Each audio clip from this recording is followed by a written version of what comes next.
खुशामदीद, आदाब, good morning, अस्सलाम वालेकुम। प्रोग्राम आप देख रहे हैं सलाम जे के। मैं हूं आपका मेज़बान इशफाक गौहर। आज मई की 15 तारीख सन 2025 है, जुमेरात का दिन है। उम्मीद है कि आप सब खैरियत से होंगे। और आज के नशरियात का आगाज़ जहां हर उस छोटी बड़ी खबर से हम करेंगे जिसको आप देखना चाहते हैं। और जम्मू कश्मीर से बैक टू बैक कई बड़ी खबरें आ रही हैं जिन पर हम तबसरा करेंगे, ग्राउंड रिपोर्ट आपको दिखाएंगे, सरहदी सूरत हाल भी आपको बताएंगे और सरहद पार क्या कुछ चल रहा है उस पर से आपको बाखबर रखेंगे। इस उम्मीद के साथ कि सिर्फ आप टेलीविजन चैनल पर हमारे साथ नहीं ज्वाइन करेंगे बल्कि हमारी राब्ता site Facebook, YouTube, Twitter, Instagram और हमारी ऑफिशियल वेबसाइट्स पर भी ज्वाइन करेंगे, जहां पर हर पल हम आपके साथ अपडेट रहते हैं। आप हमें और हम आपको बाखबर करते हैं हमारे राब्ता साइटों के जरिए से। तो ज़रूर वहां पर आइएगा और अपनी आरा, अपनी बात प्रोग्राम के जरिए से, सोशल मीडिया के जरिए से हम तक ज़रूर पहुंचाइएगा। आपके इर्द गिर्द क्या कुछ चल रहा है ज़रूर हम तक वो तस्वीरें और वो वीडियो पैगामात पहुंचाइए ताकि दुनिया भर तक असल हकाइक और असल तबसरा भी जा सके। तो फिलहाल प्रोग्राम का तय फॉर्मेट है, प्रोग्राम है सलाम जे के। कोशिश रहती है कि जम्मू कश्मीर की हर छोटी बड़ी खबर या जम्मू कश्मीर से मुंसलिक जो भी खबरें हों दुनिया भर के अंदर वो आपके सामने रखें। लेकिन उन सब पर आने से पहले ज़रा बात करते हैं कि तवारीख के पन्नों में आज क्या कुछ हो चुका है। चंद वाक़यात आपके सामने रखेंगे ज़हूर लोलाबी जो इस वक्त मेरे साथ स्टूडियो में मौजूद है, programme history of the day के साथ। बहुत शुक्रिया इशफाक। तो नाज़रीन, प्रोग्राम की शुरुआत तय फॉर्मेट के हिसाब से हिस्ट्री ऑफ द डे के साथ करेंगे। आज मई की 15 तारीख है, जुमेरात का दिन है। लेकिन माजी में आज के दिन क्या कुछ हुआ है वो एक एक करके आपके सामने आ रहा है। और आपको बता दें कि आज के दिन 1242 में दिल्ली के उस वक़्त के सुल्तान मुअज़्ज़ुद्दीन बैरम शाह की फौज ने बगावत करके अपने ही सुल्तान को कत्ल कर दिया था। और आज के दिन 1961 में अक़वाम मुत्तहिदा ने एटमी हथियारों पर पाबंदी का ऐलान कर दिया था। आज के दिन 15 मई 1718 में दुनिया की पहली मशीन गन को उसका पेटेंट किया गया था। ये आज ही के दिन हुआ था। 2002 में आज से करीबन 23 बरस कबल अक़वाम मुत्तहिदा की सलामती कौंसिल ने इराक़ पर पाबंदियों की मंजूरी दी थी, पाबंदियां लगा दी थी। 1889 में आज के दिन पेरिस में एफिल टावर को बाज़ाब्ता तौर पर अवाम के लिए खोला गया, अवाम के लिए इसे वक़्फ़ कर दिया गया। 1991 में एडिथ क्रीसा फ्रांस की पहली खातून वज़ीर आज़म बनी। यह एजाज़ इन्होंने आज के दिन अपने नाम किया था। और आज के दिन 1988 में 8 साल जारहियत के बाद रूसी अफवाज की अफगानिस्तान से वापसी हुई। इन्होंने अफगानिस्तान को आज़ाद छोड़ा। और 1958 में आज के दिन सोवियत यूनियन स्पुतनिक 3 नामी सैटेलाइट खला में इन्होंने आज के दिन छोड़ा था। ये इसकी शुरुआत भी आज के दिन हुई थी। 1957 में 15 मई को बरतानिया ने पहले हाइड्रोजन बम का तजुर्बा किया। इसकी शुरुआत भी आज के दिन हुई थी। 1940 में जंग अजीम दोम के दौरान जर्मन फौजों ने एम्स्टर्डम और शुमाली फ्रांस पर कब्जा कर लिया था, अपनी हुकूमत यहाँ कायम की थी। 1918 में आज के दिन अमेरिकी पोस्ट ऑफिस ने दुनिया की पहली ईमेल सर्विस शुरू की थी। बाज़ाब्ता इसकी शुरुआत आज के दिन हुई थी। और आज के दिन 1999 में आज से 24 बरस कबल कुवैती हुकूमत ने ख़वातीन को पार्लिमानी इंतखाबात में वोट देने का हक दिया था। इसकी शुरुआत भी आज के दिन से हुई थी।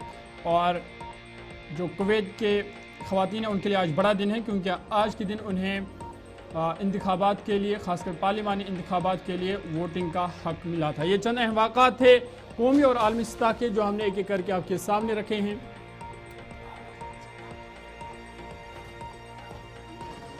चलिए जनाब, ये तो थी हिस्ट्री ऑफ द डे जो आपके सामने हमने रखा है। हिस्ट्री ऑफ द डे के बाद जरा आते हैं आज की खबरों पर। और सबसे पहले जनूबी कश्मीर चलते हैं, जहां पर सिक्योरिटी फोर्सेस और मिलिटेंटों के बीच झड़प इस वक्त जारी है। जनूबी कश्मीर के पुलवामा के त्राल इलाके से इस वक्त की अहम और बड़ी, जहां पर मुसल्लह मिलिटेंटों और फोर्सेस के बीच झड़प हुई है। और झड़प के नतीजे में अभी तक एक मिलिटेंट के मारे जाने की खबरसा इदारों की तरफ से सामने आ रही है। बावसूख ज़राया से पुलिस को यह इत्तला मिली थी कि 3 से 4 मिलिटेंट, इंतहाई अहम और मतलूब तरीन मिलिटेंट इस इलाके के अंदर मौजूद है। जिसके बाद कोऑर्डिनेट सर्च ऑपरेशन चलाया गया और उस कोऑर्डिनेट सर्च ऑपरेशन के बाद बड़े पैमाने पर यहां पर एनकाउंटर शुरू हुआ है। 48 घंटों के दौरान ये दूसरा मौका है जब एनकाउंटर शुरू हुआ है साउथ कश्मीर के त्राल इलाके के आसपास के गांव के अंदर। और ये एनकाउंटर तब शुरू हुआ जब शोपियां के अंदर एक एनकाउंटर हुआ था। 3 इंतहाई मतलूब तरीन कमांडरों को मारने का दावा फौज की तरफ से पेश किया गया था और सिर्फ 48 घंटों के अंदर अंदर जनूबी कश्मीर के त्राल इलाके से इस वक्त की अहम और बड़ी खबर, जहां पर एक और एनकाउंटर की इतला और खबर सामने आई है। और अभी तक जो इतलात हमारे पास आ रही है कि एक मिलिटेंट के मारे जाने की खबर आ रही है। 3 से 4 मिलिटेंट इस इलाके के अंदर छुपे थे। त्राल का यह इलाका था जहां पर आज ये कोऑर्डिनेट सर्च ऑपरेशन शुरू किया गया है। और जो ही कोऑर्डिनेट सर्च ऑपरेशन शुरू किया गया उसके फौरन बाद मिलिटेंट मुश्तबा मिलिटेंट इलाके के अंदर मौजूद थे, उन्होंने पहली फोर्सेस को देखते हुए ही गोली चलाई है, जिसका जवाब दिया गया है। और फिल वक्त ये एनकाउंटर यहाँ पर जारी है। बड़ी खबर जो हम आपके सामने रख रहे हैं जनूबी कश्मीर से, त्राल का इलाका है, अवंतीपोरा का इलाका है, जहाँ से इतलात और ख़बर ये है कि एनकाउंटर हो चुका है। और इस एनकाउंटर के अंदर ये नादीमर लोरनगाम का इलाका है साउथ कश्मीर का, जहां पर पुलिस ने अब इस बात की तस्दीक किया कि सर्च ऑपरेशन जो है वो तब्दील हो गया है जी झड़प के अंदर। तस्वीरें थोड़ी देर पहले की हैं एनकाउंटर साइट से, जहां पर अभी तक एक मिलिटेंट के मारे जाने की खबर सामने आ रही है। नादर लोरगाम ये इलाका है, नादर लोरगाम, जहां पर यह माना जा रहा है कि लश्कर जय के टॉप मिलिटेंट कमांडर शायद यहाँ पर है। तो आप इन तस्वीरों में सुन सकते हैं कि गोलियों की आवाज़ जिससे पूरा इलाका दहल उठा है, लेकिन सिक्योरिटी एजेंसियां भी माकूल और मुनासिब जवाब देते हुए सामने आ रही है। फिलहाल इस झड़प के दौरान एक मिलिटेंट के मारे जाने की इतलात और खबर सामने आ रही है। ताम सरकारी तौर पर अभी ये ऑपरेशन जारी है। तस्वीरें आपके पास आ रही हैं जी थोड़ी देर पहले की, डेफर्ड विजुअल्स है, लेकिन ऑपरेशन लगातार जारी त्राल के इस गांव के अंदर जिसका नाम नादर लोरगाम बताया गया है। और यहीं पर 3 से 4 मिलिटेंटों की मौजूदगी की इतला मिली थी, जिसके बाद यह ऑपरेशन शुरू किया गया। एंटायर साउथ कश्मीर 22 सरन का मामला याद रखिएगा, पहलगाम, जहां पर टूरिस्टों पर गोली चलाई गई थी। उसके बाद सुपर हाई अलर्ट पर पूरा साउथ कश्मीर था। कौमी तहकीकाती एजेंसी ने OGWs और दीगर लोगों से पूछताछ का अमल अलग से शुरू किया है। और जो मुख्तलिफ FIRs थे उनके तहत मुख्तलिफ लोगों पर छापामार कार्रवाइयाँ घरों के अंदर की जा रही है। ममनुआ तंजीमों के साथ जो वाबस्ता थे उनसे पूछताछ की जा रही है। और इसी दौरान साउथ कश्मीर के अंदर बैक टू बैक 2 एनकाउंटर्स हुए। एक शोपियां के अंदर एनकाउंटर हुआ जिसमें 3 मिलिटेंट मारे गए हैं। तीनों के बारे में कहा गया कि इंतहाई मतलूब तरीन मिलिटेंट थे, वो किलिंग्स में वो मुलविस थे, जिनमें एक का नाम शाहिद कुट्टे भी बताया गया था और वो इंतहाई अहम था पुलिस रिकॉर्ड के मुताबिक। और अब ये इतला है कि त्राल के इस गांव के अंदर भी झड़प इस वक्त शुरू हो गई है। सीधे त्राल चलेंगे जहां से हमारे नुमाइंदे कौंसर हमारे साथ ज्वाइन करेंगे। कौंसर, क्या कुछ अपडेट आपके पास है?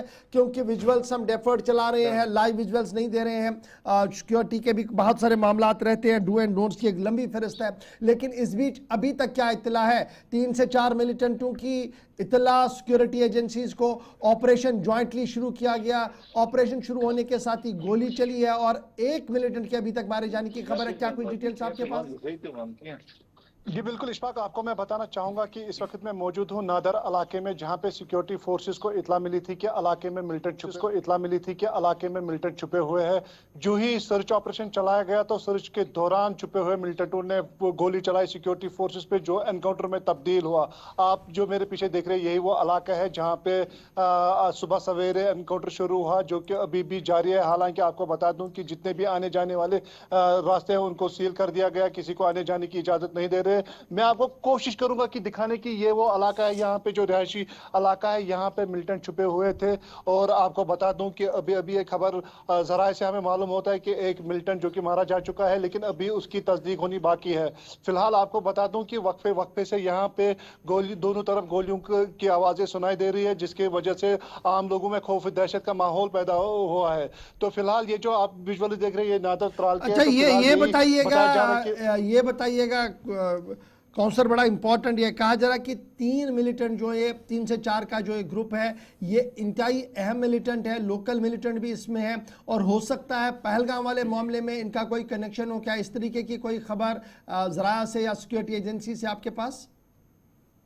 जी बिल्कुल इशफाक, ये जराए से हमें मालूम होता है कि यहाँ पे 2 से 3 मिलिटेंट छुपे हो सकते हैं और यहाँ पे जो पहलगाम अटैक में जो आसिफ शेख का नाम आया था वो भी बताया जा रहा है कि यहाँ पे अंदर हो सकता है, लेकिन अभी इसकी तस्दीक नहीं हो पा रही है।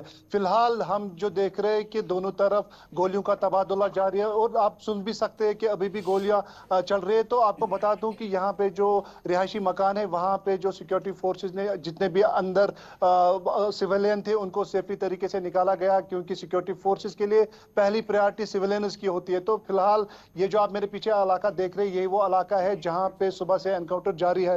फिलहाल यही हमारे पास खबर आ रही है कि एक मिलिटेंट मारा जा चुका है। आप देख सकते हैं कि गोलियां चल रही है फिलहाल दोनों तरफ। तो फिलहाल ये कहना मुश्किल होगा कि चलिए आप से मकाम पर रहिए खुद भी, और हम अपने नाजरीन को अपडेट करें कि ये पुलवामा का जिला है, त्राल का एक गाँव है जहां पर यह सर्च ऑपरेशन शुरू किया गया था और ये सर्च ऑपरेशन अब एनकाउंटर में तब्दील हो चुका है। अभी तक एक मिलिटेंट के मारे जाने की खबर सामने आई है, ताहम कार्रवाई लगातार जारी और आखिरी इत्तला मिलने तबादला वक्फे से जारी है। तमाम खारजी और दाखिली रास्ते इस गांव के जो है वो सील कर दिए गए हैं और किसी को भी अंदर और बाहर आने की कोई भी इजाज़त नहीं दी जा रही है। चलिए जनाब बढ़ते हैं जी एक और अहम और बड़ी खबर की और बात ज़रा रियासी की आपके सामने रखते हैं, क्योंकि बड़ी खबर जम्मू से इस वक्त सामने आ रही है जहां पर रात देर गए ऑपरेशन शुरू किया गया है। जम्मू से इस वक्त की अहम और बड़ी खबर, रियासी का वागा गांव है ये जहां पर तलाशी कार्रवाई रात देर गए शुरू की है। रात देर गए 2 मुश्तबह अफराद को इलाके के अंदर देखा गया था, जिसके बाद सिक्योरिटी एजेंसीज को यह इतला मिली और आनन फानन में रियासी के इस गांव के अंदर रात देर गए ऑपरेशन शुरू किया गया है। इब्तिदाई खबरों के मुताबिक अभी तक यह ऑपरेशन मुसलसल जारी है और आज सुबह भी रियासी के मुख्तलिफ इलाकों के जो इस गांव के नजदीक है जहां पर ये लोग देखे गए थे वहां पर ऑपरेशन लगातार जारी है। रियासी का वागा गांव है जहां पर तलाशी कार्रवाई इस वक्त भी जारी है, क्योंकि रात देर गए 2 मुश्तबह अफराद को देखा गया था, जिसके बाद यह सर्च ऑपरेशन शुरू किया गया। याद रखिएगा कल ही खबर यह भी आई कि सामा के आसपास इलाके के अंदर भी मुश्तबह अफराद को एक खातून ने देखा था, जिसके बाद उन्होंने बाज़ाब्ता तौर पर खबर दी और रात देर गए तक सर्च ऑपरेशन वहां पर भी जारी रहा। लेकिन रात को वो सर्च ऑपरेशन बाद में ख़त्म कर दिया गया, क्योंकि मुश्तबह अफराद के बारे में कोई भी इतला आगे नहीं बढ़ी। और अब खबर रियासी से है जहां पर इत्तला यह है कि रात देर गए मुश्तबह अफराद को देखा गया, जिसके बाद आज बड़े पैमाने पर इस पूरे इलाके की तलाशी कार्रवाई की जा रही है। याद रखिएगा ये रियासी का वो बेल्ट है जो आगे फिर बड़ा सेंसिटिव बेल्ट भी है और कई बार यहाँ पर मिलिटेंट मूवमेंट्स को भी ट्रैक ऑन किया गया, ट्रैक डाउन किया गया। और फिर दूसरी तरफ से जब आप देखेंगे तो कटरा जाने का एक और रास्ता ये भी है, माता वैष्णो देवी जाने का रास्ता भी है। इसलिए बहुत ज़्यादा एहतियात जो है वो सिक्योरिटी एजेंसियां बरत रहे हैं कि अगर कहीं पर भी छोटी सी इत्तला मिलती है तो उस पर फौरी कार्रवाई भी की जा रही है। तो फिलहाल किसी तरीके की कोई गिरफ्तारी, कोई एनकाउंटर इस इलाके के अंदर नहीं है। ताहम मुश्तबह अफराद की नकल अमल के बाद यहाँ पर यह सर्च एंड कॉर्डन ऑपरेशन शुरू किया गया है रात से, जो अभी तक भी जारी है। चलिए आगे बढ़ते हैं। सर्च ऑपरेशन फिलहाल जारी है, लेकिन और एक बड़ी खबर आपके सामने रखते हैं और आपको बता दें कि फौजी सरबराह जनरल उपिंदर द्विवेदी आज जम्मू कश्मीर का दौरा करेंगे और आपको बता दें कि जम्मू के सरहदी इलाकों का वो आज दौरा कर सकते हैं। और ख़बर ये भी है कि वहाँ पर वो जो फ़ौज के जवान हैं उनसे मुलाकात करेंगे, उनसे बातचीत करेंगे और साथ ही साथ जो मौजूदा सिक्योरिटी सूरत हाल है उसका भी जायज़ा लेंगे।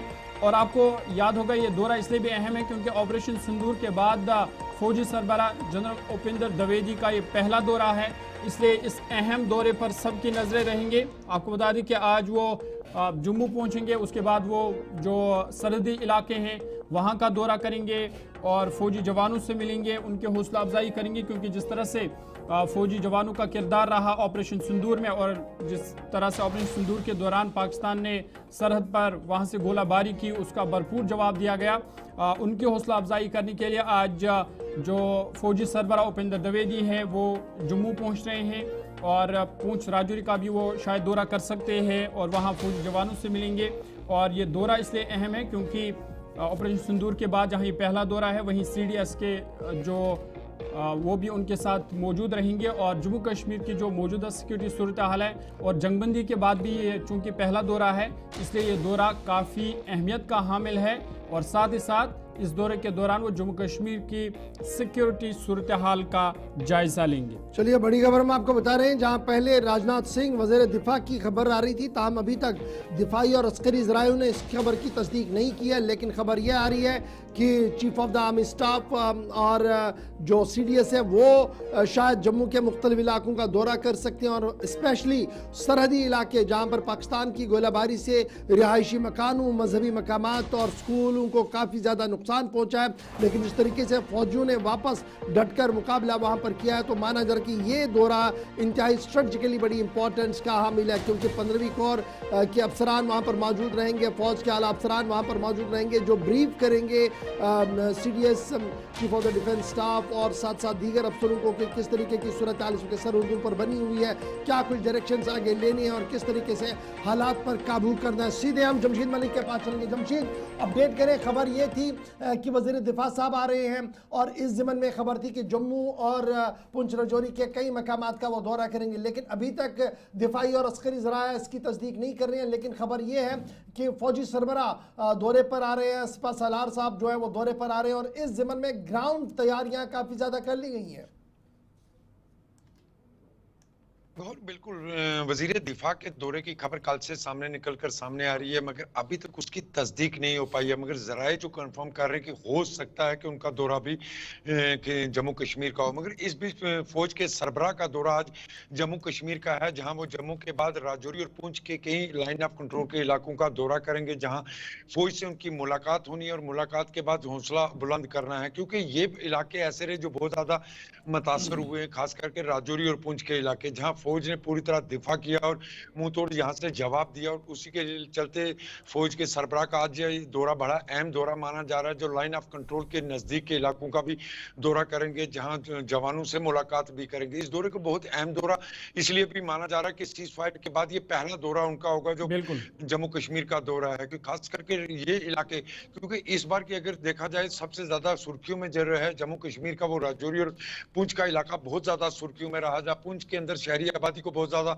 नुकसान पहुंचा। इन सब चीजों को देखते हुए इस दौरे को बहुत अहम माना जा रहा है, और दौरा उनका जो जम्मू से शुरू होगा और पीर पंचाल रेंज तक भी आएगा, जहां वो जवानों के साथ मुलाकात भी करेंगे और हालात का जायजा भी लेंगे, खास करके वो इलाके जो इलाके बहुत ज्यादा टारगेट किए गए, उन इलाकों को मजीद आगे दिफा करने के लिए भी कई तरह के कदम उठाए जा सकते हैं इस दौरे के दौरान। जी अच्छा जमशीद, ये बताइएगा, ये तो ओवरऑल बात हुई, चूंकि अब आप लाइव हमारे साथ हैं तो जरूर हमारे नाजरीन जो हमारे साथ ऑनलाइन है वो ये जानना चाहते हैं कि इस वक्त मौजूदा सूरत हाल पुंछ राजौरी की किस तरीके की है। तबाही बहुत ज़्यादा, इसमें कोई शक नहीं है, लेकिन क्या लोगों के अंदर जो दहशत थी इस फायरिंग की वजह से, इन गोलों की वजह से, क्या वो थोड़ी सी हटी है, और क्या बैक टू नॉर्मल वापस मामूलाती ज़िंदगी बहाल हो पाए हैं दोनों अजला के अंदर? क्या कुछ डिटेल्स आपके पास ग्राउंड जीरो से है? और बिल्कुल पूरे खिता पीर पंचाल में जिंदगी बहाल होने में थोड़ा सा वक्त लगेगा, क्योंकि अभी भी ऐसी जगह हैं जहां लोग अभी तक वापस लौट कर नहीं आए, जो दूर दराज इलाकों का रुख कर चुके थे, मगर आहिस्ता आहिस्ता जिंदगी पटरी पर जरूर लौट रही है, मगर दहशत उसी तरह बरकरार है। दहशत की वजह यह है क्योंकि पीर पंचाल रेंज के अंदर लाइन ऑफ कंट्रोल पर इससे कबल धमाके जरूर देखे जाते थे, मगर इस नौबत के नहीं होते थे, मगर जो इस बार शहरी आबादी को टारगेट किया गया, जो तारीख में पहली बार होगा कि राजौरी को टारगेट किया गया और पुंछ पर तो कहर पाया गया पाकिस्तान की तरफ से, जहां कई लोगों ने अपनी जानें गंवाई, वो खौफ वो डर अभी है, मगर अपनी जिंदगी को दोबारा पटरी पर लाने के लिए लोगों को अब तिनका तिनका दोबारा जमा करना पड़ेगा और दोबारा अपनी जिंदगी पटरी पर लानी पड़ेगी। इसके लिए बहुत वक्त लग सकता है। जिस तरह की दहशत का माहौल पहले था, सीज फायर के बाद उसमें कमी जरूर आई है, मगर जिंदगी को पूरी तरह पटरी पर लाने के लिए इस खिता को बहुत टाइम अभी लगने वाला। खास जमशीद ये बताइएगा, जिन लोगों को वहां से निकाला गया था, महफूज मकामात पर मुंतकिल किया गया था, क्या उन तमाम लोगों की वापसी हो गई है, या अभी भी कई लोग अभी भी उन्हीं रिहेबिलिटेशन सेंटर्स में या वापसी हुई है? दूसरा, जो ट्रांसपोर्ट या कारोबार है, क्या वो जो मामूल की सरगर्मियां हैं वो भी बहाल हुई है? जहूर आहिस्ता आहिस्ता जिंदगी पटरी पर लौट रही है। मैं यही कह रहा हूँ, कारोबारी सरगर्मियां कहीं कहीं जरूर बहाल होना शुरू हुई हैं, सड़कों पर प्राइवेट ट्रांसपोर्ट भी जरा जरा देखने को मिल रहा है, मगर जिस तरह की चहल पहल इस खिता के अंदर देखने को मिलती थी वैसी अभी नहीं देखने को मिल रही है। हालांकि लोग वापस अपने घरों की तरफ लौट रहे हैं, घरों को लौटने के, उनको दोबारा अपने घर को खड़ा करने में बहुत वक्त लग सकता है। इसलिए हम ये कहें कि पूरी तरह जिंदगी इस खिता के अंदर, खास करके पुंछ के अंदर बहाल होगी, उसको बहुत वक्त लगेगा, मगर आहिस्ता आहिस्ता लोग अपने घरों को लौट रहे हैं और सड़कों पर मुसाफिर बरदार गाड़ियां हो या निजी गाड़ियां अब चलते नजर आ रही हैं। लोगों के अंदर डर खौफ अभी भी बरकरार है, क्योंकि वो चलिए, बहुत शुक्रिया। जमशीद मलिक हमारे साथ ज्वाइन कर रहे थे, जो बता रहे थे कि देखा है। सूरत हाल किस तरीके की बनी हुई है। आज सीडीएस या आर्मी चीफ जो है वो दौरा कर सकते हैं, लेकिन इस बीच पुंछ रजौई की सूरत हाल ये है कि अभी मजीद वक्त लग सकता है मामूलाती ज़िंदगी को बहाल होने में। लेकिन ज़रा आगे बढ़ते हैं, बात करते हैं उस वीडियो की जो गुज़श्ता 72 घंटों के दौरान सबसे ज़्यादा शेयर किया जा रहा था, सबसे ज़्यादा सामने आ रहा था, और उसके बाद ही अब फौजी क़यादत ने कार्रवाई किया। बड़ी खबर कि उस जवान के खिलाफ बाज़ाब्ता तौर पर एफआईआर लगा दी गई है, एफआईआर दर्ज कर दी गई है, जिसने 22 रन पहलगाम और दीगर इनकाउंटर्स के हवाले से लबकुशाई की थी। सोशल मीडिया पर फौजी जवान का एक वीडियो आ रहा था, जिस वीडियो बयान के बाद इंतहाई जो तजब्जुब था वो बना हुआ था, और ये जवान जो था ये दावा पेश कर रहा था कि ये राष्ट्रीय राइफल्स का जवान है, और फिर 22 रन से लेकर दीगर मामलात पर लबकुशाई करते हुए कह रहा था कि किस तरीके से ये तमाम एनकाउंटर्स के अंदर खुफिया इदारों का हाथ रहता है, और फिर आगे कुछ और भी बातें इसकी तरफ से कही गई थी। वीडियो आने के फौरन बाद अब खबर यह है कि बाज़ाब्ता तौर पर इस मिसिंग नौजवान जो मिसिंग है, लापता है, इस नौजवान का एफआईआर दे दिया गया है। सोशल मीडिया पर वायरल होने के बाद, वीडियो होने वायरल के बाद बाज़ाब्ता तौर पर इसके खिलाफ जो है वो पर्चा दे दिया गया है। इस जवान के मुताबिक ये 29 राष्ट्रीय राइफल्स का सिपाही है और दिलहेर मुश्ताक सोफी इसका नाम बताया जा रहा है। मिसिंग रिपोर्ट जो है वो 11 मार्च सन 2025 को दे दिया गया है, और उसके फ़ौरन बाद जो माना जा रहा था ये मिसिंग था, और फाइनली इसकी वीडियो जो है वो चंद दिन बाद, 22 रन पहलगाम के इंसिडेंट के चंद दिन बाद सामने आई है, जिसके बाद बाज़ाब्ता तौर पर अब कार्रवाई की गई है। पुलिस ज़राया के मुताबिक वीडियो को वेरीफाई किया गया है, और जो ये सोफ़ी है, दिलहेर मुश्ताक सोफ़ी, इनके वालिद को बुलाया गया है, दीगर रिश्तेदारों को बुलाया गया है। उनसे तमाम तस्दीक लेने के बाद 2025 under section 197D 152 BNS police station Ganderbal में दर्ज कर दिया गया है। ये बड़ी खबर उस नौजवान के बारे में, फौजी जवान के बारे में, जो खुद को एक फौजी जवान बता रहा था, कंपनी का नाम बता रहा था, और बाद में लबकुशाई करते करते तमाम इनकाउंटर्स और दीगर मामलात पर एक बड़ा सवाल उठाते हुए ये कह रहा था कि उन्हें अफसोस है कि वो इसका हिस्सा ही बने क्यों। बहरहाल अब ये मिलिटेंटों की कैपेसिटी कब्जे में था तब ये बयान बना है, ये भी एक बड़ा सवाल है, पॉइंट ऑफ इन्वेस्टिगेशन है। अभी ये जवान कहाँ पर है, चूँकि एफआईआर लग चुकी है, वालिदैन को इस बारे में ज़्यादा इत्तला नहीं है, तो ये दूसरा प्रोस्पेक्टिव इसका है कि अगर ये बयान आज उनमें आया तो कहाँ पर आया है। तो कुल मिलाकर अब इसमें एफआईआर लग चुकी है, और सोशल मीडिया पर बयान वायरल होने के बाद पुलिस इंतज़ामिया भी हरकत में आई है, और बड़े पैमाने पर इस सिपाही के हवाले से भी ढूंढा जा रहा है, जो दिलहेर मुश्ताक सोफ़ी जिसको बताया जा रहा है, और 29 राष्ट्रीय राइफल के साथ खुद को ये वाबस्तगी बता रहा है इस वीडियो के अंदर। अब इस वीडियो को मैं ज़्यादा प्ले नहीं कर पाऊंगा, कुछ सेंसिटिव इश्यूज़ है, लेकिन पुलिस और इंतज़ामिया ने बाज़ाब्ता तौर पर इस तमाम वीडियो का संज्ञान लिया है, नोटिस लिया है, एफआईआर दर्ज हुई और बड़े पैमाने पर तहकीकात भी शुरू हो गई है। चलिए जनाब, यहाँ पर एक छोटे से ब्रेक के लिए रुक रहे हैं, लेकिन ब्रेक के उस पार आएंगे तो आपको बताएंगे कि सरहदी तनाव है, और सरहदी तनाव के बीच मरकजी हुकूमत क्या कुछ करने जा रही है। आगे बढ़ेंगे तो सरहदों पर इस वक्त आग लगी है, एक बड़ी खबर आ रही है, ये आग क्या कुछ है वो भी बताएंगे, और फिर सिंतास आबी मुआहिदे ने पाकिस्तान को घुटनों पर लाया है। मामला क्या है, डिटेल के साथ छोटे से ब्रेक के फौरन बाद।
ब्रेक के बाद आपका दोबारा खैर मकदम है। प्रोग्राम सलाम जे के देख रहे हैं आप। दूसरे पड़ाव पर हम आ गए हैं। आगे बढ़ेंगे, बात सरहदों के हवाले से करेंगे और आपको बता दें कि जहां सरहद पर पाक भारत कशीदगी बरकरार है, वहीं मरकजी सरकार अब सरहदी अजला में मजीद बंकरों को मंजूरी दे देगा। आपको बता दें कि इस हवाले से जो पाकिस्तान की गोलाबारी से वहाँ पे लोग मुतासर हुए थे शेलिंग की वजह से, और उनका लगातार ये मुतालबा था कि यहाँ पर मजीद बंकर जो है वो तामीर किए जाए ताकि उन्हें नकल मकानी पर मजबूर ना किया जाए। और अब खबर यह है कि मरकज़ी सरकार इस हवाले से गौर कर रही है और इस हवाले से जो सरहदी अजला है उनमें मजीद बंकर तामीर किए जाएंगे। इस हवाले से जो होम मिनिस्ट्री है उनके सामने तजवीज़ भी पेश की गई है, क्योंकि लगातार कई एक इलाके उड़ी से लेकर पूंछ, राजौरी और फिर करना, टंगदार, इन इलाकों में लगातार पाकिस्तान की जानिब से जब शेलिंग होती है तो जो आम लोग हैं वो मुतासर हो रहे हैं। और न सिर्फ लोगों को निशाना बनाया जा रहा है बल्कि उनके इमलाक जा रहा है, बल्कि उनके इमलाक, उनके माल मवेशी, उनको भी निशाना बनाया जा रहा है, जिस वजह से उन्हें बड़े पैमाने पर नुकसान का सामना करना पड़ रहा है। लेकिन दूसरी तरफ उन्हें फिर नकल मकानी भी करनी पड़ रही है, अपना घर छोड़ना पड़ रहा है। लेकिन अब खबर यह है कि मरकज़ी सरकार इस पर गौर कर रही है कि सरहदी अजलाओं में पूंछ, राजौरी, कुपवारा, बारामुल्ला, गुरेज, वहाँ पर मज़ीद बंकर तामीर किए जाएंगे ताकि लोगों को नकल मकानी पर मजबूर वो ना हो, वो अपने घरों में ही रहे। और उस वाले से एक तजवीज़ भी वज़ारत दाखिला के सामने पेश की गई है। और आपको याद होगा कि जब वज़ीर आला उमर अब्दुल्ला ने भी इन इलाकों का दौरा किया तो लोगों की जो सबसे पहली डिमांड थी वो यही थी कि यहाँ पर बंकर तामीर किए जाए ताकि उन्हें नकल मकानी यहाँ से ना करनी पड़े। इस पर मज़ीद बातचीत करेंगे। गुलिस्तान न्यूज़ नुमाइंदा शिल्पा शर्मा हमारे साथ है। शिल्पा, अपडेट कीजिएगा, क्या कुछ मज़ीद तफसीलात और मज़ीद डिटेल इस हवाले से हैं, क्योंकि हम लगातार देख रहे थे कि जहाँ कशीदगी का माहौल बरकरार है वहीं लोग किए जाए। और अब खबर यह है कि मरकज़ी सरकार इस पर गौर कर रही है कि मज़ीद बंकर जो सरहदी इलाके हैं वहाँ पर तामीर किए जाएंगे। जी बिल्कुल, देखिए एक समय ऐसा था जब पाकिस्तान जो है वो शेलिंग करता था तो जो सीमावर्ती क्षेत्र के यानी कि लगते जो इलाके हैं वहां पर शेलिंग देखने को मिलती थी। लेकिन अब जिस प्रकार से बीते समय में जो है वो पाकिस्तान के द्वारा जो अटैक किया गया, जो शेलिंग की गई, वो टाउन्स में भी देखने को मिली है। देखिए इलाकों की, अगर जम्मू के खासतौर पर सीमावर्ती क्षेत्र के इलाकों की बात करूँ, जहाँ पे आर्मिया, पगरवाल, साथ कानाचक है, पलावाला है, फोर्ट, ये सीमावर्ती क्षेत्र इलाके तो है, लेकिन इनके साथ यानी कि जो टाउन यहाँ पर पड़ते हैं वहां पर भी कई घरों को जो है वो नुकसान पहुंचा है। लोगों को इससे जो है वो काफी ज्यादा परेशानी को जो है वो सामना करना पड़ा है। ना केवल जम्मू बल्कि राजौरी, पुंछ में भी इसी प्रकार से जो है वो सामने देखने को मिला। देखिए लोगों का एक लगातार कहना था कि अगर उन्हें बंकर्स होते, हालांकि वहां पर जो सीमावर्ती क्षेत्र के इलाके लगते जो इलाके हैं वहां पर बंकर्स हैं, लेकिन अगर उनके साथ साथ जो टाउन वाले इलाके हैं वहां पर भी जो है वो बंकर्स होते, इंडिविजुअली बंकर होते, तो जो नुकसान इस समय देखने को मिला है वो नुकसान जो है वो नहीं होता। तो इसी को लेकर सरकार ने जो है वो union ministry of home affairs में जो है इस मुद्दे को उठाने की जो बात की है और ये कहा गया है कि जल्द से जल्द वहां पर इन इलाकों पे शिल्पा, एक बड़ी बात ये भी है, जब हम टाउन्स की बात करते हैं, अभी तो हम बॉर्डर बेल्ट्स में देखते थे बंकर्स बनाए जाते, अब तो प्रोग्राम एक ऐसा बनाया जा रहा है कि टाउन्स के अंदर, स्पेशली जिस तरीके से परसों हमने देखा कि मिसाइल अटैक जब हुआ था तो जम्मू शहर के अंदर भी नुकसान हुआ था, तो यूक्रेन की तर्ज पर एक कम्युनिटी बैंकर्स और अंडरग्राउंड बैंकर्स को मुख्तलिफ जगहों पर बनाया जाएगा। अगर इस तरीके की कोई सिचुएशन आए तो सेफ पैसे सबको मिले और लोग घर बार छोड़ने पर मजबूर ना हो। एक उस तरीके का मॉडल भी कहीं ना कहीं सामने है, क्योंकि लगातार इस तरीके की खबरें आ रही थी कि उमर इस पर बात कर रहे हैं और शायद पिछले दिनों जब आर्मी के ऑफिशियल्स उनसे मिले तो उनके साथ भी इस चीज को डिस्कस किया गया है। देखिए कम्युनिटी बंकर्स और साथ ही साथ अंडरग्राउंड बंकर्स इस समय बनाना बेहद ही जरूरी हो चुका है, क्योंकि सरकार के द्वारा साफ तौर पर कहा गया है कि ऑपरेशन सिंदूर अभी भी जारी है। तो जम्मू शहर, खासतौर पर जम्मू शहर की अगर मैं बात करूं तो आप देखिए इससे पहले इस सिचुएशन को जम्मू शहर ने कभी भी फेस नहीं किया था कि टाउन में इस प्रकार से भी रिहायशी इलाकों में पाकिस्तान जो है वो अटैक कर सकता है। तो लोग लगातार मांग कर रही कि यहाँ पर कम्युनिटी बंकर्स और साथ साथ जो अंडरग्राउंड बंकर्स है वो बनाए जाए और सरकार इस पर पूरी तरीके से जो है वो ध्यान दे रही है ताकि आने वाले समय में जो सिचुएशन इस समय देखने को मिली है, आगे वाले समय में इन फ्यूचर जो है इस प्रकार की सिचुएशन जो है वो उत्पन्न ना हो और लोगों को कोई भी परेशानी हो। पाकिस्तान अगर बहुत शुक्रिया शिल्पा हमारे साथ ज्वाइन करने के लिए। पाकिस्तान की शेलिंग और फायरिंग से बचने के लिए एहतियाती तदाबीर सरहदों पर तो लिए जाएंगे, लेकिन साथ साथ अब कम्युनिटी बैंकर्स के साथ साथ टाउन्स के अंदर भी कम्युनिटी बैंकर बनाने जाएंगे और इस ज़िम्मे में बाज़ाब्ता तौर पर मरकजी वजारत दाखिला यानी यूनियन होम मिनिस्ट्री के साथ भी मामला उठाया जाएगा। State government lieutenant governor Manoj Sinha लगातार इस बात पर एक प्लान कंप्रेहेंसिव इशू प्लान बना रहे हैं कि जो माइग्रेशन होती है इस वक्त वो माइग्रेशन ना हो, लोग मुकम्मल तौर पर अपने इलाकों के अंदर ही रुके। फिलहाल बढ़ते हैं जी आगे, बात जरा सरहदों की हो रही है, तो आपको ये भी बताते चले कि सरहद के पास पास जंगल में आग लगी है और आनन फानन में ये आग जो है मुख्तलिफ इलाकों की ओर फैल रही है। इस वक्त बड़ी खबर जो पुंछ से सामने आ रही है कि सरहदी इलाका पुंछ के पास लाइन ऑफ कंट्रोल के पास जो जंगल का इलाका है, चगला का इलाका है, वहां पर रात देर गए भयानक आग शुरू हुई है। सिक्योरिटी एजेंसियां, फायर एंड इमरजेंसी सर्विसेज लगातार इस आग को बुझाने की ताहम कोशिश भी कर रहे हैं, लेकिन माना जा रहा है कि लाइन ऑफ कंट्रोल के बिल्कुल पास पास का इलाका है, एहतियात बरती जा रही है। फायर एंड इमरजेंसी सर्विस मौके पर है, पुलिस आर्मी ट्रूपर्स की मोबिलाइजेशन इस इलाके के अंदर कर ली गई है ताकि आग की लपटों पर काबू पाया जा सके। मंजाकोट सेक्टर के अंदर इस वक्त की बड़ी खबर चाजला फॉरेस्ट है ये, जहां पर आग की इतलात सामने रात देर गए आई, इंतजामिया भी हरकत में आई है, लेकिन इसके साथ साथ अब इतला यह है कि चूंकि लाइन ऑफ कंट्रोल का एरिया है और लाइन ऑफ कंट्रोल का एरिया, और तब यह आग लगी है जब भारत पाकिस्तान के बीच मुसलसल गोलाबारी चल रही थी। सरहदी तनाव के बीच एक और बड़ी खबर इस वक्त सामने आ रही है कि जंगल के अंदर आग लगी है और ये वो जंगल का एरिया है, ये वो सेक्टर है जो मंजाकोट सेक्टर के आसपास माना जा रहा है और इसलिए सिक्योरिटी एजेंसियां काफ़ी ज़्यादा अलर्ट पर इस पूरे मामले पर चली गई हैं। सीधे अपने नुमाइंदे ताहिर अली काज़मी के पास चलेंगे। ताहिर, अपडेट करें, रात देर गए आग लगी है और इत्तला यह है कि लाइन ऑफ कंट्रोल के बिल्कुल पास पास का ये इलाका है, मंजाकोट सेक्टर के अंदर आग लगी है, फायर एंड इमरजेंसी की गाड़ियां भी मौके पर है, तो क्या आग को पूरी तरह से काबू कर लिया गया है, नंबर 1, और नंबर 2, चूंकि लाइन ऑफ कंट्रोल के बिल्कुल पास पास है तो शहरी इलाकों के अंदर एक बार फिर तनाव जैसी सूरत हाल, क्या कुछ डिटेल आपके पास? जी गौरव, मैं आपको बता दूं कि मनकोट सेक्टर के जो छजला गांव है उसका फॉरेस्ट जो है बिल्कुल लाइन ऑफ कंट्रोल के साथ जाके मिलता है। ये फॉरेस्ट जो है बहुत डेंस फॉरेस्ट है। इसमें जो है कल शाम के वक्त आग लगी, उसके बाद जो है ये आग पूरे इलाके में फैल गई, पूरा इलाके में जो है वो धुआं हो गया, जिसके बाद लोगों में जो है वो कहीं ना कहीं लोग जो है वो इस चीज को देख के डर भी रहे हैं और उसके साथ साथ लोगों में इस चीज का डर है कि कहीं जो पाकिस्तान की तरफ से पिछले दिनों में शेल दागे गए हैं, कहीं इस आग में वो अगर ब्लास्ट हो, कहीं हमारे जो माल मवेशी जंगल की तरफ जाते हैं कहीं उनको नुकसान ना पहुंचे। उसके साथ साथ जो बच्चे, हमेशा देखा जाता है कि बच्चे जो है वो खेलने के लिए घर से कहीं आगे पीछे चले जाते हैं, कहीं कोई शेल ब्लास्ट हो उनको ना नुकसान हो। उसके साथ साथ अगर आपको बता दूं, ये जंगल बिल्कुल छजला गांव से शुरू होता है और बिल्कुल लाइन ऑफ कंट्रोल के ऊपर जाता है। इससे जो है सिक्योरिटी के लिए भी एक बड़ी प्रॉब्लम हो सकती है। हमेशा देखा गया है, पहले भी ये देखा गया कि ताहिर, ये बताइएगा कि अभी की सूरत-ए-हाल क्या है, क्या आग पर मुकम्मल काबू पा लिया गया है या ये आग अब रिहायशी इलाकों में भी फैल रही है? जी जहूर, अभी तक आग के ऊपर पूरी तरह से काबू नहीं पाया गया है। अलबत्ता इतना है कि आग के ऊपर काबू पाने की कोशिश की जा रही है। Fire brigade, fire and service भी मौके पर पहुंच रही है, जम्मू कश्मीर पुलिस की भी पार्टी मौके पर, और उस लोकल्स भी जो है वो लगे हुए हैं कि किसी तरह इस आग के ऊपर काबू पाया जाए, क्योंकि अगर ये आग फैलती है इससे एक तरफ रिहायशी गाँव भी है, रिहायशी गाँव को भी नुकसान पहुंच सकता है और कहीं ना कहीं जो है ये सिक्योरिटी के लिए भी एक प्रॉब्लम हो सकती है। जी जरूर, बहुत शुक्रिया हमारे साथ ज्वाइन करने के लिए। ताहिर अली काज़मी बता रहे थे कि इलाके के अंदर मंजाकोट सेक्टर के जंगलों के अंदर आग लगी है, बुझाने के लिए मुख्तलिफ इक़दाम किए जा रहे हैं, लेकिन लाइन ऑफ कंट्रोल का इलाका है, हाल ही गोलाबारी भी हुई और इस बीच अवाम में इस तरह भी कैफियत इस वक्त दोबारा से पैदा हो चुकी है। उम्मीद करें कि आग बहुत जल्द बुझ जाए। लेकिन ज़रा बात पानी की करते हैं और याद रखिएगा कि 22 रन पहलगाम के बाद कई बड़े फैसले भारतीय हुकूमत की तरफ से लिए गए हैं और उन फैसलों के अंदर सिंतास आबी मुआहिदा भी है। भारत पाकिस्तान के बीच पानी की डिप्लोमेसी और ज्यादा तेज हो रही है।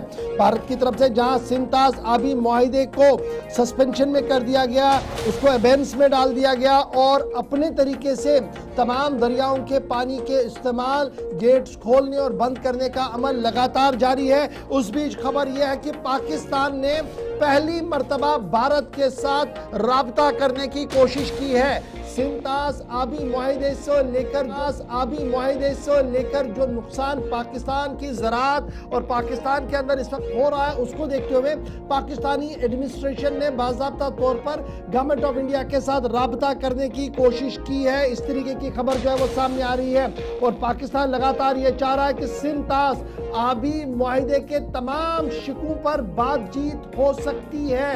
वो बातचीत के लिए तैयार है। इस ट्रीटी के तमाम शिकों पर बात हो सका पाकिस्तान के एस्टैब्लिशमेंट की तरफ से दिया गया है। पाकिस्तान ने भारत को यह साफ कर दिया है कि सिंतास आबी मुआहिदे को जिस तरीके से एकतरफा तौर पर छोड़ दिया गया है, अबेंस में कर दिया गया है, सस्पेंशन मोड में डाल दिया गया है, ये सही नहीं है। दोनों तरफें बातचीत के जरिए से मसले का हल करें। याद रखिएगा, सिर्फ 72 घंटे पहले वजीर आज़म ने पूरे मुल्क के सामने दोबारा से 3 बातें बताई थी।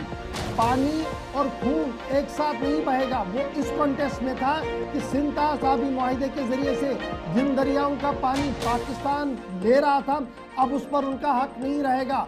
और लगातार हम देख रहे हैं, कभी सलाल पावर प्रोजेक्ट के डैमों को रोका जाता है, कभी दीगर पावर डैमों को छोड़ दिया जाता है और ये छोड़ना बंद करना पाकिस्तान के लिए एक नया दर्दसर बन चुका है। और बातचीत और डिप्लोमेसी के हवाले से साफ कर दिया गया कि टेरर और टॉक एक साथ नहीं चलेंगे, तो फिर ये किस तरीके से मसला हल होगा पानी का, एक बड़ा सवाल है। Water resource secretary Saeed Ali Murtaza जो है पाकिस्तान के, उनकी तरफ से बाज़ाब्ता तौर पर रेस्पॉन्ड किया गया है भारतीय हुकूमत के साथ और उस यूनियन गवर्नमेंट के डिसीजन के लिए जिसमें ट्रीटी को अबेंस में रखा गया है और गवर्नमेंट ऑफ पाकिस्तान की तरफ से उन्होंने राब्ता करने की कोशिश की है। सवाल भी चंद उठाए हैं, लेकिन साथ साथ एक फ्लेक्सिबिलिटी भी पाकिस्तान की तरफ से आ चुकी है। सिर्फ चंद दिनों के अंदर अंदर ही इस पूरे मामले के अंदर यह देखा गया, एक चिट्ठी लिखी गई है मिनिस्ट्री फॉर एक्सटर्नल अफेयर्स को पाकिस्तान की तरफ से, जिसमें यह साफ कर दिया गया कि जो सस्पेंशन है ट्रीटी का,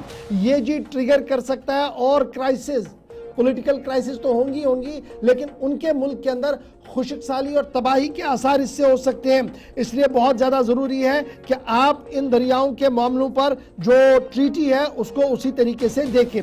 अब ट्रीटी के अंदर क्या है जी, इंडस, जहलिम और चिनाब, ये पाकिस्तान को ईस्टर्न रिवर्स, फिर सतलुज, ब्यास और रावी जो है ये भारत को दे दिए गए थे। फ्लो जो था वो हम 3 टायर फ्लो था, एक शॉर्ट टर्म, मिड टर्म और लॉन्ग टर्म इस वक्त बनाया गया है। और ये साफ कर दिया गया है जल शक्ति के मरकजी वजीर CR पाटिल ने कि हिकमत अमली जो 3 तरफा हिकमत अमली, 3 टायर हिकमत अमली बना दी गई है, उसके तहत सिर्फ चंद महीनों के अंदर अंदर पानी की बूंद बूंद के लिए पाकिस्तान तरस सकता है। याद रखिएगा, गुज़श्ता दिनों सलाल बगलियार के डैम बंद कर दिए गए थे, तो चिनाब जहां पर पाँव रखना तो दूर देखना बड़ा मुश्किल होता था, इतना बहाव पानी का था, तो जमीन सतह जो थी, ग्राउंड रियलिटी जो थी वो नजर आ रही थी, उसकी बुनियादी जमीनें दिख रही थी। लेकिन जब पानी छोड़ा गया तो पानी पाकिस्तान हुआ और तूफानी जो सूरत हाल वहां पर बनी, उससे बहुत सारे इलाकों के अंदर तबाही भी मिली है। तो इन्हीं हालात को देखते हुए पाकिस्तान के आबी कमीशन की तरफ से राब्ता करने की खबरें जो है वो सामने आ रही है। ताहम भारतीय हुकूमत और प्राइम मिनिस्टर ऑफ इंडिया की तरफ से पहले ही साफ कर दिया गया है कि खून और पानी एक साथ नहीं, टेरर और टॉक्स एक साथ नहीं। तो सवाल बन रहा है कि आने वाले दिनों में क्या यही पानी एक और जंग की दस्तक दे सकता है, ये मुबस्सिरीन और माहिरीन लगातार बता रहे हैं। तो ये बड़ी खबर जो हमने आपके सामने रख दी है, लेकिन एक और अहम और बड़ी खबर है, और वो खबर है 22 सरन पहलगाम में पेश आए वाक़े के बाद की। तहकीकात चल रही है, डिजिटल एविडेंसेस भारतीय हुकूमत के पास है और इन्वेस्टिगेशन एजेंसीज ने जिस कंक्लूजन पर पहुंचे हैं वो ये है कि TRF इस पूरे मामले में बराह रास्त मुलविस है और अब TRF पर मुकम्मल नकेल कसने, पाबंदी लगाने के लिए यूनाइटेड नेशन सिक्योरिटी काउंसिल के साथ राब्ता किया गया है। और भारतीय इंडियन डेलीगेशन जो है, टेक्निकल टीम जो UNSC 1267 सैंक्शन कमेटी है, उनके साथ राब्ते में है और न्यूयॉर्क में जो टीम है वो लगातार अपडेट कर रही है और उन्हें बता रही है कि किस तरीके से 22 सरन का हमला हुआ और उस 22 सरन के हमले में कौन लोग मुलविस थे, क्योंकि सबसे पहली जिम्मेदारी TRF ने ली है जो लश्कर का ऑफशूट बताया जा रहा है। ये बड़ी खबर आपको बता रहे हैं, जहां एक तरफ से पाकिस्तान पर पाबंदियां लगाई जा रही है तो दूसरी तरफ उन्हें आलमी सतह पर भी उनकी जो साजिश है उनको बेनकाब करने की कोशिश की जा रही है। और इस हवाले से जो भारत की टेक्निकल टीम है वो इस वक्त न्यूयॉर्क में मौजूद है और न्यूयॉर्क में वो UNSC 1267 जो सेक्शन कमेटी है उनसे मुलाकात करेंगे और उनसे मुलाकात हो गई है और उन्हें इस 22 रन हमले के बारे में जानकारी दी गई है, क्योंकि जिस तरह से पहले ही रेजिस्टेंस फ्रंट जो TRF है उन्होंने इस हमले की जिम्मेदारी कबूल की है, उस वाले से अभी तक जो भी शवाहिद मिले हैं उस वाले से इस कमेटी को आगाह किया गया है। जो 1267 सेक्शन कमेटी UN की है उसे आगाह किया गया है। और साथ ही साथ आपको बता दें कि जब हम TRF की बात करते हैं तो बताया जा रहा है कि ये लश्कर तोयबा ग्रुप की एक तंजीम है और इन्होंने ये हमला किया था और कहीं ना कहीं इसमें पाकिस्तान की साजिश थी। और ना सिर्फ इनसे बल्कि जो इंडियन एनवॉय है UN एम्बेसडर P हारिश वो भी इस अहम मीटिंग में मौजूद थे। और ये जो टीम है 1267 ये अलकायदा एंड ISIL की मॉनिटरिंग टीम उसकी भी इन्होंने तहकीकात की थी। और साथ ही साथ इनके अलावा जो UNOCT यानी जो United Nations office of counter terrorism इनको भी जानकारी दी गई है, इनसे भी मुलाकात हुई है। और साथ साथ counter terrorism committee executive directorate इनसे भी मुलाकात की है। और इस पूरे मामले के बारे में जिस तरह से 22 में हमला पेश आया जिसमें 24 लोगों की जान चली गई उस वाले से इस कमेटी को आगाह किया गया, जानकारी दी गई कि किस तरह ये हमला पेश आया और जिस तरह से TRF ने इसकी जिम्मेदारी कबूल की उस वाले से भी इस कमेटी को आगाह किया गया, ताकि जो पाकिस्तान जो साजिश कर रहा है पीठ पीछे उसको बेनकाब किया जाए। और उस वाले से लगातार आलमी सतह पर भी भारत की तरफ से कोशिश की जा रही है कि जो पाकिस्तान का असली चेहरा है वो सामने आए। और फिलहाल न्यूयॉर्क में जो कमेटी है 1267 इनसे भी मुलाकात की है और दीगर कई रहनुमाओं से भी मुलाकात की। चलिए जनाब, ये तो थी बात जनाब यूनाइटेड नेशन जो कमेटी है, सैंक्शन कमेटी 1, 2, 6, 7 जिन्होंने दाइश और ISIL पर पाबंदी आयद की है, उनके सामने तमाम डोजियर जो है वो सौंप दिया गया और उम्मीद लगाई जा रही है जिसके लश्कर जैश पर आलमी सतह पर पाबंदी आयद कर दी गई है उसी तरीके से TRF पर भी इंटरनेशनल कम्युनिटी जो है वो पाबंदी आयद करे। अब ये TRF हो कौन, लश्कर का ऑफशूट है, लश्कर ऑलरेडी प्रिस्क्राइब्ड ऑर्गेनाइजेशन है और भारत के अंदर इस पर मुकम्मल तौर पर पाबंदी और TRF पर पाबंदी और ममनुआ तंजीम इसको करार दे दिया गया है। फटाफट से बढ़ते हैं जी आगे।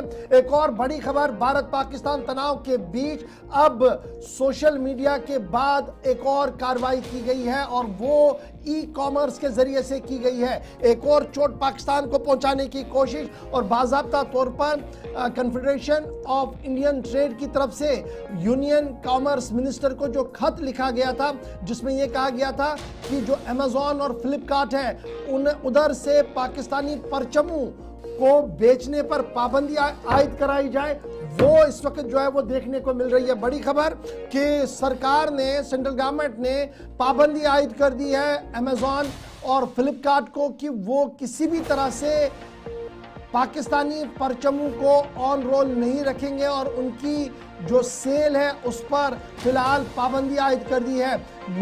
नोटिस जो है वो इशू कर दिया गया है ई-कॉमर्स प्लेटफॉर्म को, अमेजॉन और फ्लिपकार्ट को, और ये साफ कर दिया गया कि वो रिमूव करे जी, इमीडिएटली रिमूव करे लिस्टिंग से पाकिस्तानी परचमों को।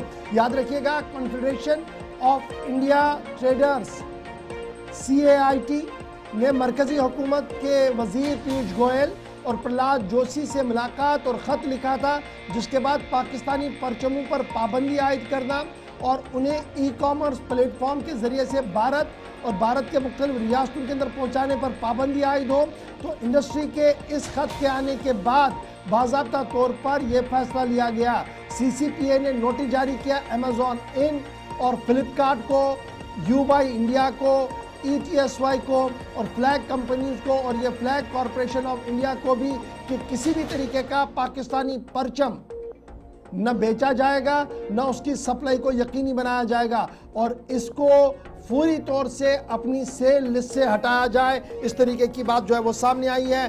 पाबंदी आयद कर दी गई है पाकिस्तानी परचमों के खरीद फरोख्त पर और अमेजॉन और फ्लिपकार्ट को भी इस ज़िम्मन में आगाही दिला दी गई है। छोटा सा ब्रेक होगा जी, यहाँ पर ब्रेक के उस पार आएंगे, जरा बात मसूद अजहर के अहले खाना की भी करते हैं और पाकिस्तान की एक और पॉलिसी की करते हैं। बड़ी इंपॉर्टेंट बात है ये। उसके बाद तरक्की की भी बात करेंगे और आपको बताएंगे कि क्या कुछ चल रहा है और टर्की के मामले पर जेएनयू ने रात देर गई जो फैसला लिया उसका असर क्या हो सकता है, कांग्रेस ने क्यों हल्ला बोला है, इस पर भी बात करेंगे। छोटा सा ब्रेक होगा।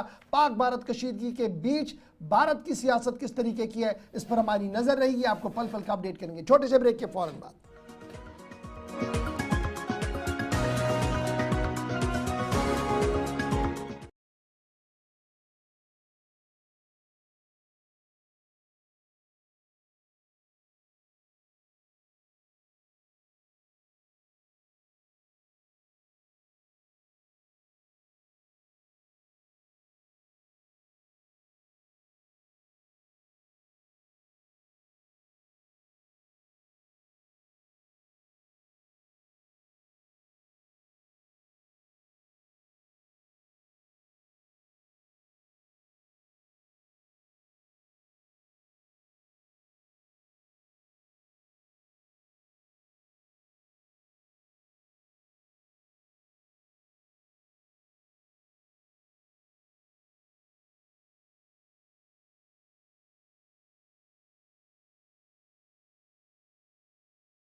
ब्रेक के बाद आपका खैर मकदम है। प्रोग्राम सलाम जेके देख रहे हैं आप और एक पड़ाव पर हम आ गए हैं, आगे बढ़ेंगे और एक बड़ी खबर आपके सामने रखेंगे और बात पाकिस्तान की करेंगे। और आपको बता दें कि पाकिस्तान ने मसूद अजहर को मुआवजा देने का ऐलान कर दिया है, जिस पर कई सवालात उठाए जा रहे हैं। आपको बता दें कि मसूद अजहर को 14 करोड़ रुपए मुआवजा दिया जाएगा, इस तरह की खबरें सामने आ रही है, क्योंकि ऑपरेशन सिंदूर में इनके ख़ानदान के कई अफराद मारे गए थे। और एक तरफ से जहां अक़वाम मुत्तहिदा ने इन्हें आलमी दहशतगर्द करार दिया है, वहीं पाकिस्तान अब मसूद अजहर को मुआवजा देने का ऐलान उन्होंने किया है। और इस पर कई तरह के सवाल उठाए जा रहे हैं, क्योंकि जिसे आलमी दहशतगर्द करार दिया है। और आपको याद होगा कि इंटरनेशनल मॉनेटरी फ़ंड जो है वो पाकिस्तान को मदद कर रहा है, उसने और एक इंस्टॉलमेंट पाकिस्तान को भेज दिए है। और इस हवाले से अब बड़े सवाल इस पर उठाए जा रहे हैं कि एक तरफ से जहां आलमी सतह पर पाकिस्तान की मदद की जा रही है, तो दूसरी तरफ से जो पाकिस्तान है वो दहशतगर्दों की मदद कर रहा है। और अब खबर यह है कि मसूद अजहर को 14 करोड़ रुपए का मुआवजा दिया जाएगा। इस हवाले से आपको बता दें कि जब ऑपरेशन सिंदूर चलाया गया था, तो जामा मस्जिद सुभान अल्लाह बहावलपुर, इस मस्जिद को निशाना बनाया गया था, जहां पर बताया जा रहा है कि जो चीफ है मसूद अजहर, इनकी जो बड़ी बहन है, उनके शौहर और नेफ्यू नीस, करीब 5 बच्चे और साथ ही साथ इनके जो करीबी रिश्तेदार है, वो इस जब भारत की तरफ से मिसाइल हमला हुआ था हलाक हुए थे। और इनका घर भी तबाह हुआ था। और इसके बाद अब खबर ये है कि पाकिस्तान इन्हें मुआवजा देने जा रहा है। आपको याद होगा कि इन्हें ग्लोबल टेररिस्ट करार दिया गया है यूएन की जानिब से मई 2019 में। और इसके बाद अब कहीं ना कहीं पाकिस्तान फिर भी इसे बाज नहीं आ रहा है और अजहर को 14 करोड़ रुपया मुआवजा मिलेगा, एक्सग्रेशिया मिलेगा और पाकिस्तानी हुकूमत की तरफ से बाज़ाब्ता तौर पर ये बात जो है वो सामने रखी जा रही है। और जो मिसाइल हमला हुआ था उसके अंदर बहुत सारे लोग मारे गए थे और ये उन्हीं की पस मंज़र में है। और याद रखिएगा ये कब हो रहा है, जब पाकिस्तान आलमी इदारों से पैसा उधार ले रहा है और IMF से पैसा लिया है और अब ये पैसा कहाँ कहाँ जा रहा है। और ये भी एक डोजियर, स्ट्रॉन्ग डोजियर जो है वो भारत सरकार की तरफ से ज़रूर पेश किया जाएगा। फिलहाल बढ़ते हैं जी आगे। बात जब पाकिस्तान की हो रही है तो याद रखिएगा पाकिस्तान और अफगानिस्तान के बीच एक बार फिर हालात कशीदा बन रहे हैं। पाकिस्तान की तरफ से गुज़श्ता दिनों एक बयान जारी किया गया और बाइसरन पहलगाम के मामले में तालिबान अफगानिस्तान को मुअर्रज़ इल्ज़ाम ठहराते हुए कहा कि तालिबानी हुकूमत और तालिबान के कुछ लोग बाइसरन के अंदर हो सकते हैं। बयान क्या सामने आया कि तालिबान ने आनन फानन में तमाम तर मामलात सख्त कर दिए और पाकिस्तान को तंबिया किया कि इस तरीके के बयानात देने से पहले सोचा करे और बिला ज़रूरत इस तरीके के बयान देने की ज़रूरत नहीं है। काबुल की तरफ से जो बयान जारी कर दिया गया, उन्होंने पाकिस्तानी मीडिया के इस क्लेम को खारिज किया और ये साफ कर दिया कि तालिबान ने मरकज़ी हुकूमत भारत के साथ राब्ता किया है और उन्हें बाज़ाब्ता तौर पर बाइसरन पहलगाम के अंदर पेश आए वाक़े की मजम्मत की है, लेकिन ये साफ कर दिया है कि उनकी सरजमीन को किसी भी तरीके से इस्तेमाल होने नहीं दिया जाएगा। तो यहाँ एक तरफ से तालिबान पर सारा नज़ला गिराने की कोशिश की जा रही है, वहीं पर तालिबान ने रात देर गए पाकिस्तान के खिलाफ सख्त बयान जारी किया है और कहा कि एक पत्थर से दो शिकार करने की जो कोशिश, या एक तीर से जो दो शिकार करने की कोशिश पाकिस्तान कर रहा है, इससे वो बाज आए वरना सूरत हाल खराब हो सकती है। ये तालिबान की तरफ से ऑफिशियल स्टैंड रात देर गए पाकिस्तान के लिए सामने आ चुका है।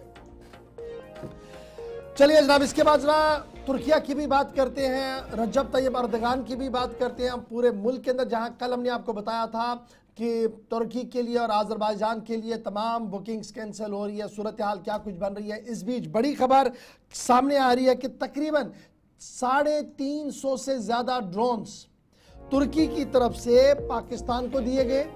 न सिर्फ ये दिए गए बल्कि मिलिट्री ऑपरेटिव्स भी पाकिस्तान को दिए गए, यानी इन ड्रोन्स को चलाने के लिए तमाम तर सहूलियतकार के तौर पर तुर्किया जो है वो सामने रहा। और जब ऑपरेशन सिंदूर चला तो 2 टर्किश मिलिट्री ऑपरेटिव्स मारे गए हैं, 2 एहलकार मारे गए हैं। ये खुलासा पेश हुआ तब जब ऑपरेशन सिंदूर के हवाले से आहिस्ता आहिस्ता करके खबरें सामने आना शुरू हुई। याद रखिएगा मई 7 तारीख और 8 तारीख के दरमियान, 7 और 8 तारीख के दरमियान पाकिस्तान की तरफ से तकरीबन 300 से 400 ड्रोन्स भारत के मुख्तलिफ इलाकों के अंदर भेजे गए ताकि इंफ्रास्ट्रक्चर को नुकसान पहुंचाया जाए, आर्मी एस्टैब्लिशमेंट को नुकसान पहुंचाया जाए। लेकिन उन तमाम ड्रोनों की हवा निकाली गई। ये इस ऑपरेशन सिंदूर का एक बहुत बड़ी कामयाबी थी। लेकिन इस बीच 2 टर्किश मिलिट्री ऑपरेटिव्स मारे गए हैं ऑपरेशन सिंदूर के दौरान। और टर्की ने जिस तरीके की मदद पाकिस्तान को की भारत मुखालिफ कार्रवाई के दौरान, उसमें ये जो 350 ड्रोन्स की बात आई है, ये एक रिपोर्ट के अंदर सामने आई है। अब टर्की की तरफ से लगातार अभी ऑफिशियल स्टैंड इसमें कोई नहीं है, लेकिन ज़रूर रजब तैयब अर्दगान का बयान है कि पाकिस्तान के सपोर्ट में वो हमेशा खड़े रहेंगे और पाकिस्तान के साथ हुआ है। और यही वजह कि शहबाज शरीफ ने भी बयान दिया। और इसके पस मंज़र में कल भारत ने मुख्तलिफ कार्रवाइयाँ की हैं। एक कार्रवाई ये भी थी कि टर्किश ब्रॉडकास्टिंग का जो ट्विटर अकाउंट था, एक्स पर अकाउंट था TRT का, micro blogging site platform x पर, उसे रोक दिया गया, उसे ब्लॉक कर दिया गया और ये साफ कर दिया गया कि अंकारा मिलिट्री सपोर्ट जिस तरीके से इस्लामाबाद को दे रहा था उन 4 दिनों के दौरान जब इंतहाई हालात कशीदा थे, ऑपरेशन सिंदूर चल रहा था, इस बीच जो 36 के मकामात लेह से लेकर सरक्रीक और दीगर मकामात पर जो ड्रोन भेजे गए थे जिन्हें नाकारा बनाया गया है, इसमें तुर्की बराबर का शमूलियतकार है, इसलिए एहतिजाजन वो चीज़ें जो है वो हटा दी गई है। एक तरफ से ये कर दिया गया, दूसरी तरफ से ट्रेड पर भी बड़ा फर्क पड़ रहा है। लेकिन एक बड़ी बात ये है कि इस पूरे मामले पर कल कांग्रेस से भी एक सवाल पूछा गया था, जिन्होंने कहा कि वो पहले इसको देखेंगे कि कितना इफेक्ट पड़ेगा, उसके बाद इसका जवाब देंगे, वो अलग कहानी है। लेकिन फिलहाल भारतीय हुकूमत की तरफ से ये साफ कर दिया गया, इंडियन एडमिनिस्ट्रेशन की तरफ से, कि ऑपरेशन सिंदूर के दौरान 300 से 350 के करीब ड्रोन जो भेजे गए, उनमें अक्सरियत ड्रोन जो थी वो टर्किया की थी, अंकारा की थी, और पस मंज़र में जो कुछ हुआ है वो सबके सामने है। और अब सूरत हाल क्या कुछ होगी उसके लिए अब हिकमत अमली तरतीब मरकज़ के अंदर दी जा रही है। एक तरफ से ये खबर है। अब आगे बढ़ते हैं जी। जब टर्किया और भारत के बीच तनाव हो रहा है तो एक और बड़ा फैसला लिया गया, जहां कल ट्रेडर्स ने एक फैसला लिया, चैम्बर ऑफ कॉमर्स ने सेब लाने से मना कर दिया, वहीं पर तालीम के मैदान में भी एक और स्ट्राइक की गई है। और जवाहरलाल नेहरू यूनिवर्सिटी JNU ने उस MOU को मनसूख कर दिया है जो तुर्किया की यूनिवर्सिटी के साथ किया गया था, जिसमें तकरीबन 3 सितंबर को ये हुआ था, 3 साल के लिए पार्टनरशिप एग्रीमेंट हुआ था, लेकिन फिलहाल इसको रोकने की बात कही गई है। ये बड़ी खबर आपको बता रहे हैं कि जहां तुर्की के खिलाफ कई इकदाम उठाए जा रहे हैं और कहीं ना कहीं लोगों में काफ़ी गम और गुस्सा है उस हवाले से, जहां कई एक इलाकों में तुर्की के जो सेब है उन पर भी पाबंदी, उन पर बैन लगाया गया है, लोग नहीं खरीद रहे, और साथ ही साथ जो लोग तुर्की का सफ़र कर रहे थे उसमें भी काफ़ी कमी देखी जा रही है।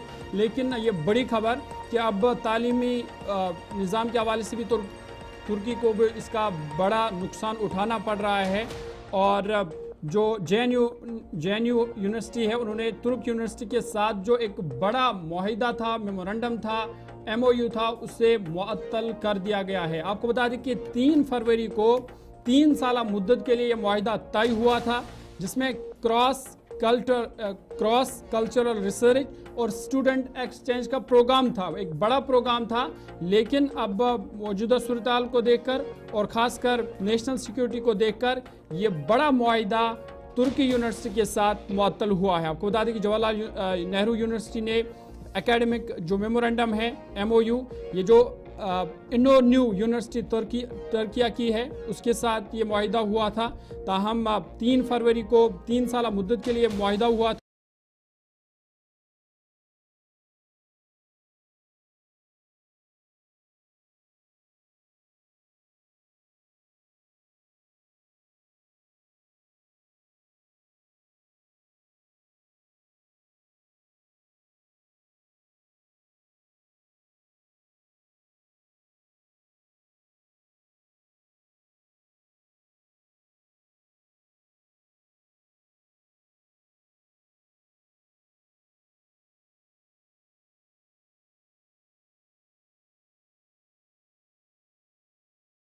और जो मिलिट्री है वो तुर्की की जानिब से पाकिस्तान को फराम की गई, पाकिस्तान ने उनका इस्तेमाल भारत के खिलाफ किया, और साथ ही साथ जिस तरह के रिपोर्ट्स भी आ रहे हैं कि 2 फौजी तुर्क भी उसमें मारे गए थे। इन तमाम चीज़ों को मद्देनज़र रखते हुए फ़िलहाल ये बड़ा झटका माना जा रहा है तुर्किया के लिए, क्योंकि जो मेमोरेंडम था JNU यूनिवर्सिटी के साथ, इसे फिलहाल अगले अहकामात तक सस्पेंड कर दिया गया है। दूसरी खबर आपको ये भी बताई कि कई सोशल मीडिया प्लेटफॉर्म्स पर, खासकर TRT वर्ल्ड, उस पर भारत की जानिब से पाबंदी आयद कर दी गई है, और कई इलाकों में जो तुर्की के सेब हैं उन पर लोग उन्हें नहीं खरीद रहे हैं और उन पर भी पाबंदी लगाई जा रही है, बाइकआउट का नारा दिया जा रहा है। और एक तरह से अब देखेंगे कि ऑपरेशन सिंदूर में जिस तरह से तुर्की ने पाकिस्तान की हिमायत की थी, उसका अब बड़ा नुकसान उन्हें उठाना पड़ रहा है, क्योंकि लगातार जो लोग या सयाह तुर्की का दौरा कर रहे थे उसमें बड़े पैमाने पर कमी देखी गई है। दूसरी तरफ तुर्की की जो प्रोडक्ट्स है, वहाँ की चीज़ें हैं, भारत में उनका बाइकआउट किया जा रहा है। सरकार की जानिब से अगर ऑफिशियली कोई तस्दीक या कोई बयान सामने नहीं आया, लेकिन लोग अपने तौर पर उन चीज़ों का बाइकआउट कर रहे हैं। और ख़बर ये भी है ज़राए के हवाले से कि वज़ारत ख़ारजा शायद तुर्की के साथ जो तजारती मामला है वो मुनक़ता कर सकती है, लेकिन उसका भी इंतज़ार रहेगा। लेकिन फिलहाल लोगों में तुर्की के खिलाफ गम गुस्सा बरकरार है। चलिए जनाब, इसके बाद जरा बात करते हैं कांग्रेस की भी। फटाफट से आपके सामने कांग्रेस की बात रखते हैं, जिन्होंने कल ऑपरेशन सिंदूर के हवाले से पहली ऑफिशियल प्रेस कॉन्फ्रेंस की। और ये ऑफिशियल प्रेस कॉन्फ्रेंस तब हुई जब CWC का इजलास हुआ और उसके बाद कांग्रेस हेडक्वार्टर पर प्रेस कॉन्फ्रेंस हुई है। कांग्रेस ने भारतीय जनता पार्टी के मिशन सिंदूर पर सवाल उठाए हैं और ये कहा कि सिंदूर किसी पार्टी का ऑपरेशन नहीं है, बल्कि ये देश का ऑपरेशन है। और जिस तरीके से बीजेपी इसको इस्तेमाल कर रही है, ये इंतहाई अफसोसनाक है। कांग्रेस ने फैसला लिया है कि वो बीजेपी के इस मंसूबे को जमीन पर अब मुखालफत शुरू करेगी और बाज़ाब्ता तौर पर जय हिंद रैली का एहतमाम पूरे मुल्क के अंदर किया जाएगा। बीजेपी इस वक्त तिरंगा रैली मुख्तलिफ इलाकों के अंदर निकाल रही है। थोड़ी देर में श्रीनगर भी लिए चलेंगे, जहां पर तैयारियां मुकम्मल हो चुकी है। लेकिन कांग्रेस का बड़ा फैसला यह है कि जय हिंद रैली पूरे मुल्क के अंदर निकाली जाएगी।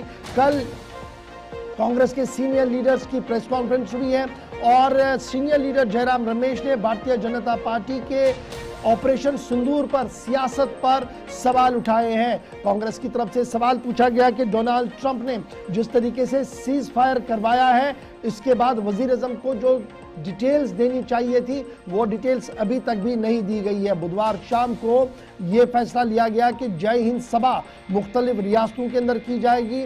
वजीर आजम अपनी खामोशी तोड़े और जो पाक भारत के बीच सीज फायर हुआ तब जब एक अपर हैंड पर फौजें थी, ये क्यों हुआ और डोनाल्ड ट्रंप के साथ किस तरीके से पूरे मामले को चलाया गया, इस पर एक वजाहत जो है वो मांगी जा रही है। कांग्रेस के सीनियर लीडर जयराम रमेश ने प्रेस कॉन्फ्रेंस के दौरान ऑपरेशन सिंदूर के दीगर मामलों पर भी अपनी बात जो है वो रखी और ये साफ कर दिया है कि जय हिंद रैली तकरीबन 15 बड़ी शहरों के अंदर की जाएगी, जहां पर सरकार को अकाउंटेबल बनाने के लिए भी इकदाम किए जाएंगे। कांग्रेस वर्किंग कमेटी, जिसकी सरबराही राहुल गांधी कल कर रहे थे, मल्लिकार्जुन खड़गे कर रहे थे, प्रियंका वाड्रा गांधी थी, KC वेणुगोपाल थे, सचिन पायलट थे और दीगर लीडर्स थे, उन्होंने देश की इस बड़े ऑपरेशन में जिस तरीके से जवानों ने कार्रवाई की है उसको सराहा है, उसके पीछे रहे और देश ने जिस तरीके से यकसू होकर ऑपरेशन का साथ दिया, इस पर उनका शुक्रिया अदा किया। लेकिन अब जो सियासत इस पूरे मामले पर चलाई जा रही है, इस पर तशवीश का इजहार करते हुए कहा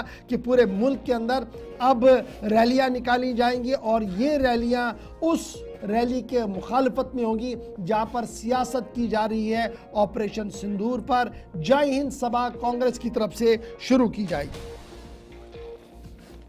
चलिए जी, आगे बढ़ते हैं। बात ऑपरेशन सिंदूर के हवाले से हो रही, तो आपको बता दें कि आज सबकी नजरें सुप्रीम कोर्ट पर भी रहेंगी, क्योंकि एक अहम मामला वक्फ एक्ट का, वक्फ कानून का, उसके हवाले से आज सुप्रीम कोर्ट दरखास्त पर समाअत करेगा और आज इस हवाले से सबके नजरें सुप्रीम कोर्ट पर रहेंगी कि इस पर आज क्या फैसला आ सकता है। क्योंकि जो नए चीफ जस्टिस है जिन्होंने कल हलफ लिया, उनकी सरबराही में ये अहम समाअत आज होने जा रही है। आपको याद होगा कि गुज़िश्ता समाअत जब हुई थी 17 अप्रैल को, उस दौरान जो मरकज़ ने बयान दिया था और ख़ासकर जो डिनोटिफाइंग वक्फ प्रॉपर्टीज़ के हवाले से उन्होंने यकीन दहानी कराई थी, वो बयान रिकॉर्ड किया गया था। उसके बाद फैसला महफूज हुआ था और अब सब की नज़रें आज वक्फ एक्ट और सुप्रीम कोर्ट पर रहेंगी, क्योंकि सुप्रीम कोर्ट में आज इसकी समाअत होनी है। और देखने वाली बात यह होगी कि सुप्रीम कोर्ट इस मामले पर क्या कुछ फैसला करेगा। आपको याद होगा कि इससे पहले 17 अप्रैल को समाअत हुई थी, जिसमें वक्फ बाय यूज़र के हवाले से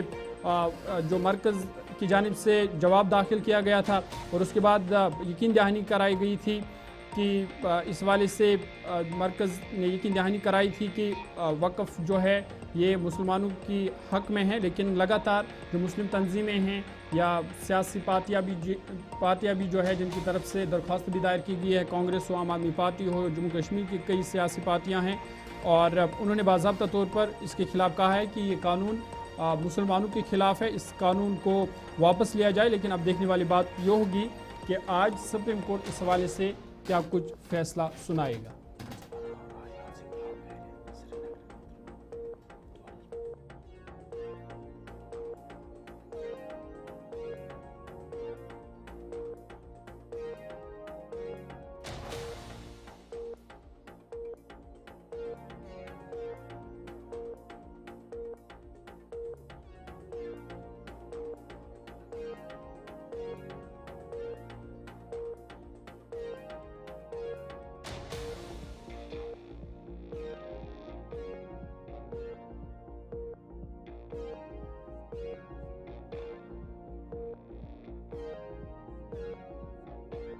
और ये समात नए चीफ जस्टिस बी.आर. गावे साहब करेंगे और उनके साथ जॉर्ज मिशेल साहब भी रहेंगे। और इस दौरान उस फैसले को भी देखा जाएगा जो 17 अप्रैल को लिया गया था टॉप कोर्ट की तरफ से, जिसमें एश्योर किया गया था कि कोई भी प्रॉपर्टी डिनोटिफाई नहीं की जाएगी और वक्फ बाय यूजर पर भी बरकरार अपना फैसला रखा था। और देखना होगा कि आज क्या मजीद कोई राहत इस सुप्रीम कोर्ट में वक्फ कानून के हवाले से मिलती है, क्योंकि आज सबकी नजरें यहां पर देखने को मिल सकती है। वापस जरा जम्मू कश्मीर की भी बात करते हैं और थोड़ी देर में आज कोशिश करेंगे कि आपकी कुछ फोन कॉल्स को भी शामिल प्रोग्राम करें।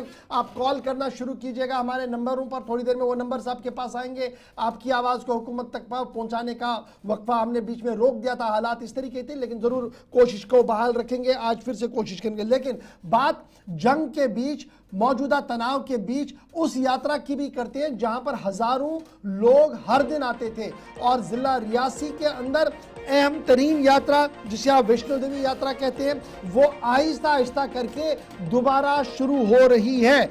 और पिछले कई दिनों से मुसलसल यात्रा बंद थी, यात्री आ नहीं पा रहे थे, लेकिन अब हेलीकॉप्टर सर्विसेज को बाकायदा तौर पर माता वैष्णो देवी के लिए दोबारा शुरू कर दिया गया है।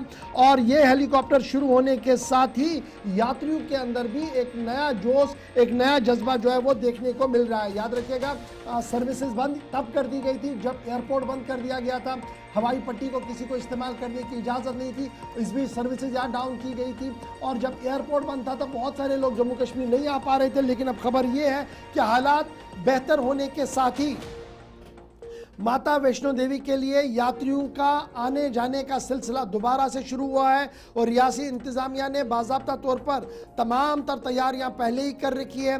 और बाज़ाब्ता तौर पर जब फ्लाइट्स ऑपरेशनल 32 एयरपोर्टों पर हुई है तो अब माता वैष्णो देवी के दरबार में हाजिरी देने वाले लोगों का भी रश आहिस्ता आहिस्ता बढ़ना शुरू हो गया है। याद रखिएगा गुज़श्ता दिनों 30 लाख से ज़्यादा यात्री जो है उन्होंने दर्शन कर लिए थे।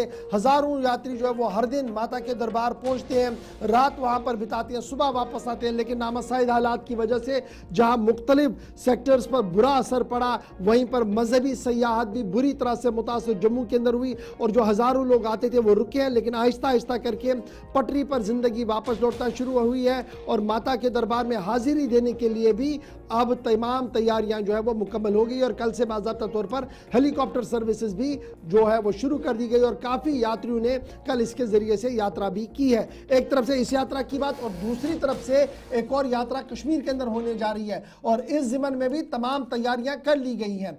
मेला खीर भवानी को लेकर सूबाई इंतजामिया ने कमर कस ली है। रियासती चीफ सेक्रेटरी ने भी अलसती इजलास तलब किया था और गांधरबल इलाके के अंदर मेला खीर भवानी के अंदर तमाम यात्री पहुंचे, सही सलामत वो रुके और वहां पर तमाम इंतजाम यानी पीने का पानी, लाइट और खाने पीने की तमाम अशिया मुयस्सर है। इस ज़मन में चीफ सेक्रेटरी ने आला सती इजलास तलब किया था जिसमें सूबाई इंतजामिया के अफसरों ने भी शिरकत की है और इंतजामात को हतमी शक्ल भी दे दी गई है। तो इस बीच एक और अहम और बड़ी खबर नई दिल्ली से इस वक्त सामने आ रही है और खबर जो सामने आ रही है वो वजीर दिफा राजनाथ सिंह के हवाले से सामने आ रही है।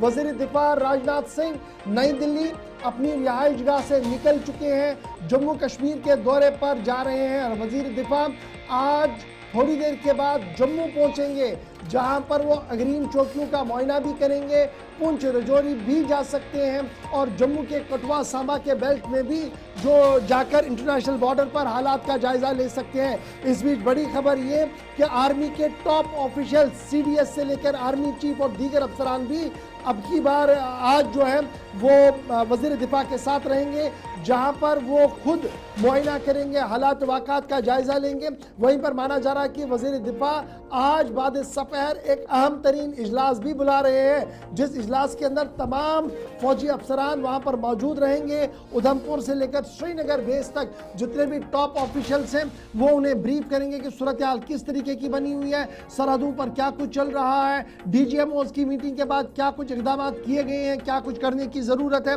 और ड्रोन हमलों से किस तरीके से सरहदों पर भी निपटा जा रहा है। वज़ीर दिफा सुनेंगे भी, कुछ बातें सुनाएंगे भी और इस बीच अहम तरीन 2 दौरा है, क्योंकि 22 रन मामले के बाद हमने देखा हालात पुरतनाव पाकिस्तान के साथ हुए, जंग जैसी सूरत हाल बनी, सरहद पार मिसाइलें भी चली, एयरबेसेस तबाह हुए, वहां से 300 से ज्यादा ड्रोन भी भेजे गए, लेकिन वो नाकाम होते हुए वो वापस भी चले गए। लेकिन वजीर दिफा का पहला दौरा होगा ये, और इस दौरे के दौरान जहां वो कुछ लोगों से भी मुलाकात करेंगे, फौजी अफसरों से बातचीत करेंगे, आज खुद उन इलाकों का भी मुआयना करेंगे जम्मू के अंदर जो सबसे ज्यादा तबाह इस वक्त हो चुके हैं। और बड़ी खबर कि वजीर दिफा राजनाथ सिंह जम्मू कश्मीर के दौरे के लिए अपनी रिहाइशगाह से निकल चुके हैं और 10:30 से 11 बजे के दरमियान जम्मू के टेक्निकल एयरपोर्ट पर वो मौजूद रहेंगे, जहां पर फौजी अफसर, रियासती इंतजामिया और लेफ्टिनेंट गवर्नर भी उनका इस्तकबाल कर सकते हैं। इस तरीके की इतलात और खबर जो है वो सामने आ रही है।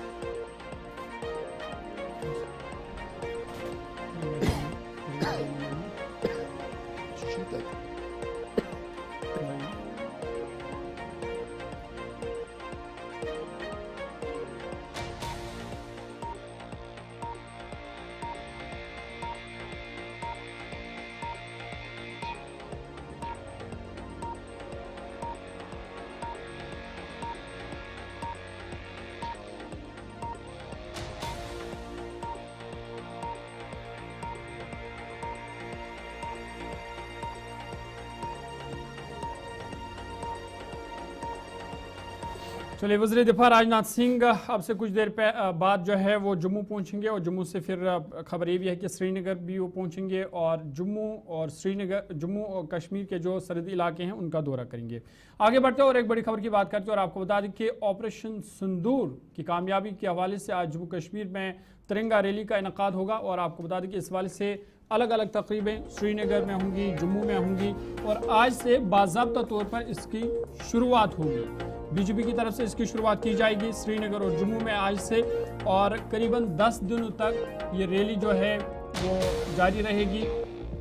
करीबन 25 तक ये रैली जारी रहेगी, जिस दौरान जो लोग या बीजेपी के जो कारकुन हैं वो गली गली कोचे कोचे जाएंगे और तिरंगा लेके वो गली गली कोचे कोचे फिरेंगे और जिस तरह से ऑपरेशन सिंदूर में भारत को बड़ी कामयाबी मिली उस हवाले से ये रैली मुल्क भर में चलाई जाएगी। आज जम्मू कश्मीर से भी इस रैली की शुरुआत होगी और हमने आपको बताया था कि कांग्रेस की तरफ से जहां जय हिंद रैली निकाली जाएगी, वहीं भारतीय जनता पार्टी की तरफ से आज से जम्मू कश्मीर में बाज़ाब्ता तौर पर तिरंगा रैली का इनेकाद हुआ। सीधा अपने नुमाइंदे के पास चलेंगे, इमरान नाइक को हमारे साथ है। इमरान, अपडेट कीजिएगा, तिरंगा रैली आज श्रीनगर से इसकी शुरुआत होगी, क्या कुछ तैयारियां हैं, किस तरह के इंतजामात हैं और क्या कोई एडवाइजरी जारी की गई है?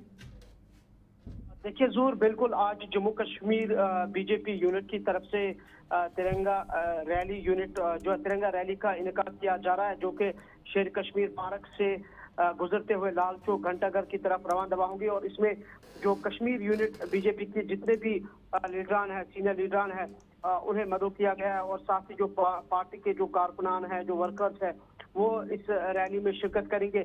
और जिस तरीके से दीगर यूटी और स्टेट्स में बीजेपी की जानिब से ये तिरंगा रैली का इनेकाद किया जा रहा है ऑपरेशन सिंदूर के हवाले से और इसमें इस ऑपरेशन के हवाले से लोगों को आगाही फराहम की जा रही है, हाईलाइट्स उस हवाले से जो है वो दी जा रही है और एक सेलिब्रेशन के तौर पर इस तिरंगा रैली को बीजेपी की जानिब से मनाया जा रहा है। और इसी की कड़ी में आज बीजेपी जम्मू कश्मीर जो कश्मीर यूनिट है, इन्होंने इस रैली का इनेकाद करना है और जिस तरह से मैंने कहा कि ठीक 10:30 बजे कुछ ही देर बाद ये श्रीनगर के शेर कश्मीर पार्क से जो है शुरुआत होगी इस तिरंगा रैली की और ये एक रैली जो है शेर कश्मीर पार्क से गुजरते हुए लाल चौक घंटाघर तक पहुंचेगी, जहां इसका इख्तिताम होगा और वहीं घंटाघर के सामने ही इस रैली में जो बीजेपी के कश्मीर यूनिट के जो इंचार्ज हैं, जो लीडर्स हैं, वो अपने वर्कर्स और नुमाइंदों को इस सिलसिले में खिताब भी करेंगे। और इस सिलसिले में पहले ही हमने देखा कि एक तो बीजेपी की गुज़िश्ता कई रोज से इस प्रोग्राम को पुरअमन तरीके से बनाने के लिए और एक सक्सेसफुल प्रोग्राम को मुनक्किद करने के हवाले से मीटिंग्स का मुसलसल जो सिलसिला था वो हमने देखा। और कल भी बीजेपी का जो हेडक्वार्टर है श्रीनगर के अंदर जवाहरनगर में, वहां पे भी एक अहम मीटिंग हुई जिसमें इस प्रोग्राम को फाइनल शक्ल दी गई। और आज चूंकि बाज़ाब्ता तौर पर इस तिरंगा रैली का इनेकाद किया जा रहा है, लेकिन इस सिलसिले में यहाँ इंतजामिया ने भी इस प्रोग्राम को पूरा मन बनाने के हवाले से तैयारियां की है। और खासकर जम्मू कश्मीर पुलिस, सीआरपीएफ के जो एहलकार है। इमरान, ये बताइएगा क्या इस वाले से कोई ट्रैफिक एडवाइजरी जारी की गई है? क्योंकि रैली निकलनी है, कई लोग इसमें शिरकत करेंगे, तो ट्रैफिक में किस तरह का कोई खलल पड़ेगा यहाँ पर? देखिए, ये मखसूस 10:30 बजे और तकरीबन आधे घंटे से 1 घंटे के दौरान ये जो रैली है ये कंटिन्यू होने जा रही है। और इस सिलसिले में चूंकि एक स्पेसिफिक एडवाइजरी तो इशू नहीं की गई, अलबत्ता पहले से ही मुंतजमीन को ये हिदायत दी गई है कि वो एक रोड के एक साइड से इस रैली को जो है निकाले आगे। चलिए, बहुत शुक्रिया तफसीलात फराहम करने के लिए। इमरान नाइक को श्रीनगर से तफसीलात फराहम कर रही थी और बता रही थी कि बाज़ाब्ता तौर पर आज इस रैली की जम्मू कश्मीर से शुरुआत होगी। आगे बढ़ते हैं और एक बड़ी खबर आपके सामने रखते हैं। बात खिता चिनाब की डोडा की करते हैं, जहां पर जीएमसी डोडा में दर्द ज़हन में मुब्तला एक खातून की मौत वाक़ा हो चुकी है। ताहम लवाकीन ने इस हवाले से जीएमसी पर लापरवाही का इल्ज़ाम है। जीएमसी के जो वहां पर तिबी एहलकार हैं उन पर लापरवाही का इल्ज़ाम लगाया है, और जिसके बाद वहां पर पुलिस भी पहुंची और पुलिस फ़िलहाल इस हवाले से मामले की तहक़ीक़ात कर रही है। आपको बता दें कि एक यंग लेडी जूना बेगम, इसका नाम बताया जा रहा है, 22 साल इसकी उम्र है, बठोली खारा की रिहायशी है और इसे जीएमसी डोडा मुंतकिल किया गया था। दर्द ज़हन में मुब्तला थी, लेकिन वहाँ पर इसका इलाज हुआ। लेकिन लवाकीन ने इल्ज़ाम लगाया कि डॉक्टर ने लापरवाही की, जो जीएमसी डोडा में तैनात डॉक्टर है, जिसकी वजह से इस खातून की मौत वाक़ा हो चुकी है। उन्होंने मिसबिहेवियर का भी इल्ज़ाम लगाया है कि जो स्टाफ है उन्होंने लवाकीन या जो तीमादार है उनके साथ मिसबिहेव किया था, जिसके बाद वहाँ पर तहसीलदार डोडा और डीएसपी डोडा और एसएचओ डोडा भी पहुँचे और उन्होंने वहाँ पर तहक़ीक़ात शुरू कर दी है। लेकिन जो लवाकीन हैं उन्होंने बाज़ाब्ता तौर पर एक तरफ से इल्ज़ाम लगाया, दूसरी तरफ से इसकी तहक़ीक़ात की मांग भी की है। हमारे नुमाइंदे वहाँ पर पहुँचे थे, उन्होंने जो लवाकीन है उनसे बात की और फिर जो ऑफिशियल है जीएमसी डोडा के प्रिंसिपल, उनसे भी बात की। वो इस वाले से क्या कुछ कह रहे हैं, एक एक करके आपको सुना रहे हैं। तो अब खत्म ही थी शाम की, कितना एक दर्द पड़ती है। एक पिछले साल यहाँ पे पेशेंट 3 महीने के लिए इसको शिफ्ट किया? नहीं किया इनको। अभी देखो शाम के कितने बजे के ये 10 बजे ये लेके गए थे ऊपर, फिर 10 बजे से यहाँ पे देख लो आप, टाइम क्यों इतना टाइम हुआ? यानी कि सुबह का टाइम हो गया, रात के 9-10 बजे ये ये ले गए ऊपर अंदर जहाँ पे ऑपरेशन करते थे चेक करने के लिए। फिर उसके बाद ये बोलने लगे जम्मू में भेज रहे हैं आपको। मैंने बोला कि जम्मू में नहीं उठाना, लड़की कैसी है? बोल रहे हैं थोड़ी थोड़ी सांस चल रही है। डेथ होने का कारण क्या बताया इन्होंने? ये बोलने लगे अभी कुछ नहीं ना बताया, नहीं ना हमें, वो हमारे कागज डॉक्टर ही नहीं ना, मिल नहीं रहा डॉक्टर कहाँ पे है। इसकी उम्र कितनी थी लड़की की? लड़की की उम्र है कोई 20-22 साल होगी उम्र इसकी। हाँ जी। क्या अपील करना? Doctor Rakesh Bahl, working as principal GMC Doda. मुझे रात को कोई 2:30 बजे के करीब इंफॉर्मेशन मिली फ्रॉम द डिस्ट्रिक्ट कमिश्नर, यहाँ पे कुछ पेशेंट क्रिटिकल है और कुछ रकस क्रिएट हुआ है। आई इमीडिएटली केम ओवर और तब से हम लोग यहीं हैं। मैंने अपनी जो टीम है गायनेकोलॉजिस्ट, जो कंसर्न गायनेकोलॉजी, इन्होंने थ्रू आउट पेशेंट को हैंडल किया है, ट्रीट किया है, एनेस्थेटिस्ट और हमारे पैरामेडिकल स्टाफ, उन सब की बातें सुनी हैं। बाकी भी जो कुछ मुझे पता चला उसकी बेसिस पे मैं यही कह सकता हूँ कि ये पेशेंट परसों यहाँ एडमिट हुई थी। She was a case of second pregnancy. पहली डिलीवरी नॉर्मल थी, और अभी जो प्रेगनेंसी की स्टेट थी, बच्चे की कंडीशन जो थी, साइंटिफिकली स्पीकिंग उसमें कुछ एबनॉर्मलिटीज आ रही थी, not in the baby but in the state of pregnancy. जैसे बेबी के आसपास जो फ्लूइड होता है वो थोड़ा कम था, और बेबी की जो एक्सपेक्टेड डिलीवरी थी, जो डेट थी, वो जून महीने की थी, और उसके सिम्टम्स कुछ ऐसे थे कि उनको एडमिट करना पड़ा। और ऑन एग्जामिनेशन इन्वेस्टिगेशंस जो उसमें कमियां पाई गई उनको पूरा करने की कोशिश करी गई। ब्लड की कमी थी, ब्लड ट्रांसफ्यूजन भी एक दी गई, और उसके बाद कल दोपहर को उसका सिजेरियन सेक्शन करना पड़ा। दैट इज बड़ा ऑपरेशन करके बेबी की डिलीवरी। बेबी को स्टेबलाइज किया गया, मदर को स्टेबलाइज किया गया, और शाम तक सभी पैरामीटर्स पेशेंट के विद द नॉर्मल लिमिट्स थे। सब कुछ सेटिस्फैक्ट्री चल रहा था। रात के करीब कोई 11:45 बजे के करीब पेशेंट को बड़ा डिस्कम्फर्ट हुआ, चेस्ट में बड़ा डिस्कम्फर्ट था, पेन थी। जब उन्होंने बताया तो जो भी डॉक्टर्स ड्यूटी पे थे उन्होंने असेस किया और along with the senior resident एक गायनेकोलॉजिस्ट स्पेशलिस्ट हैं जिन्होंने उनकी सर्जरी करी थी, वो भी वहाँ थी। और हमारी कंसल्टेंट है डॉक्टर वीरता, वो किसी और पेशेंट को ट्रीट करने के लिए आई थी, ऑपरेट करने के लिए, तो वो भी इसी पेशेंट को हैंडल कर। और ये फिलहाल दर्द ज़हन में मुब्तला खातून की मौत हुई है। सुबह से लेकर शाम तक की कहानी खुद जीएमसी के प्रिंसिपल भी बता रहे थे। फिलहाल 10 बज रहे हैं जी। प्रोग्राम सलाम जेके में हमारे साथ बस इतना ही, छोटा सा वक्फा होगा। वक्फे के उस पार खबरों का सिलसिला लगातार जारी रहेगा। अल्लाह नासिर।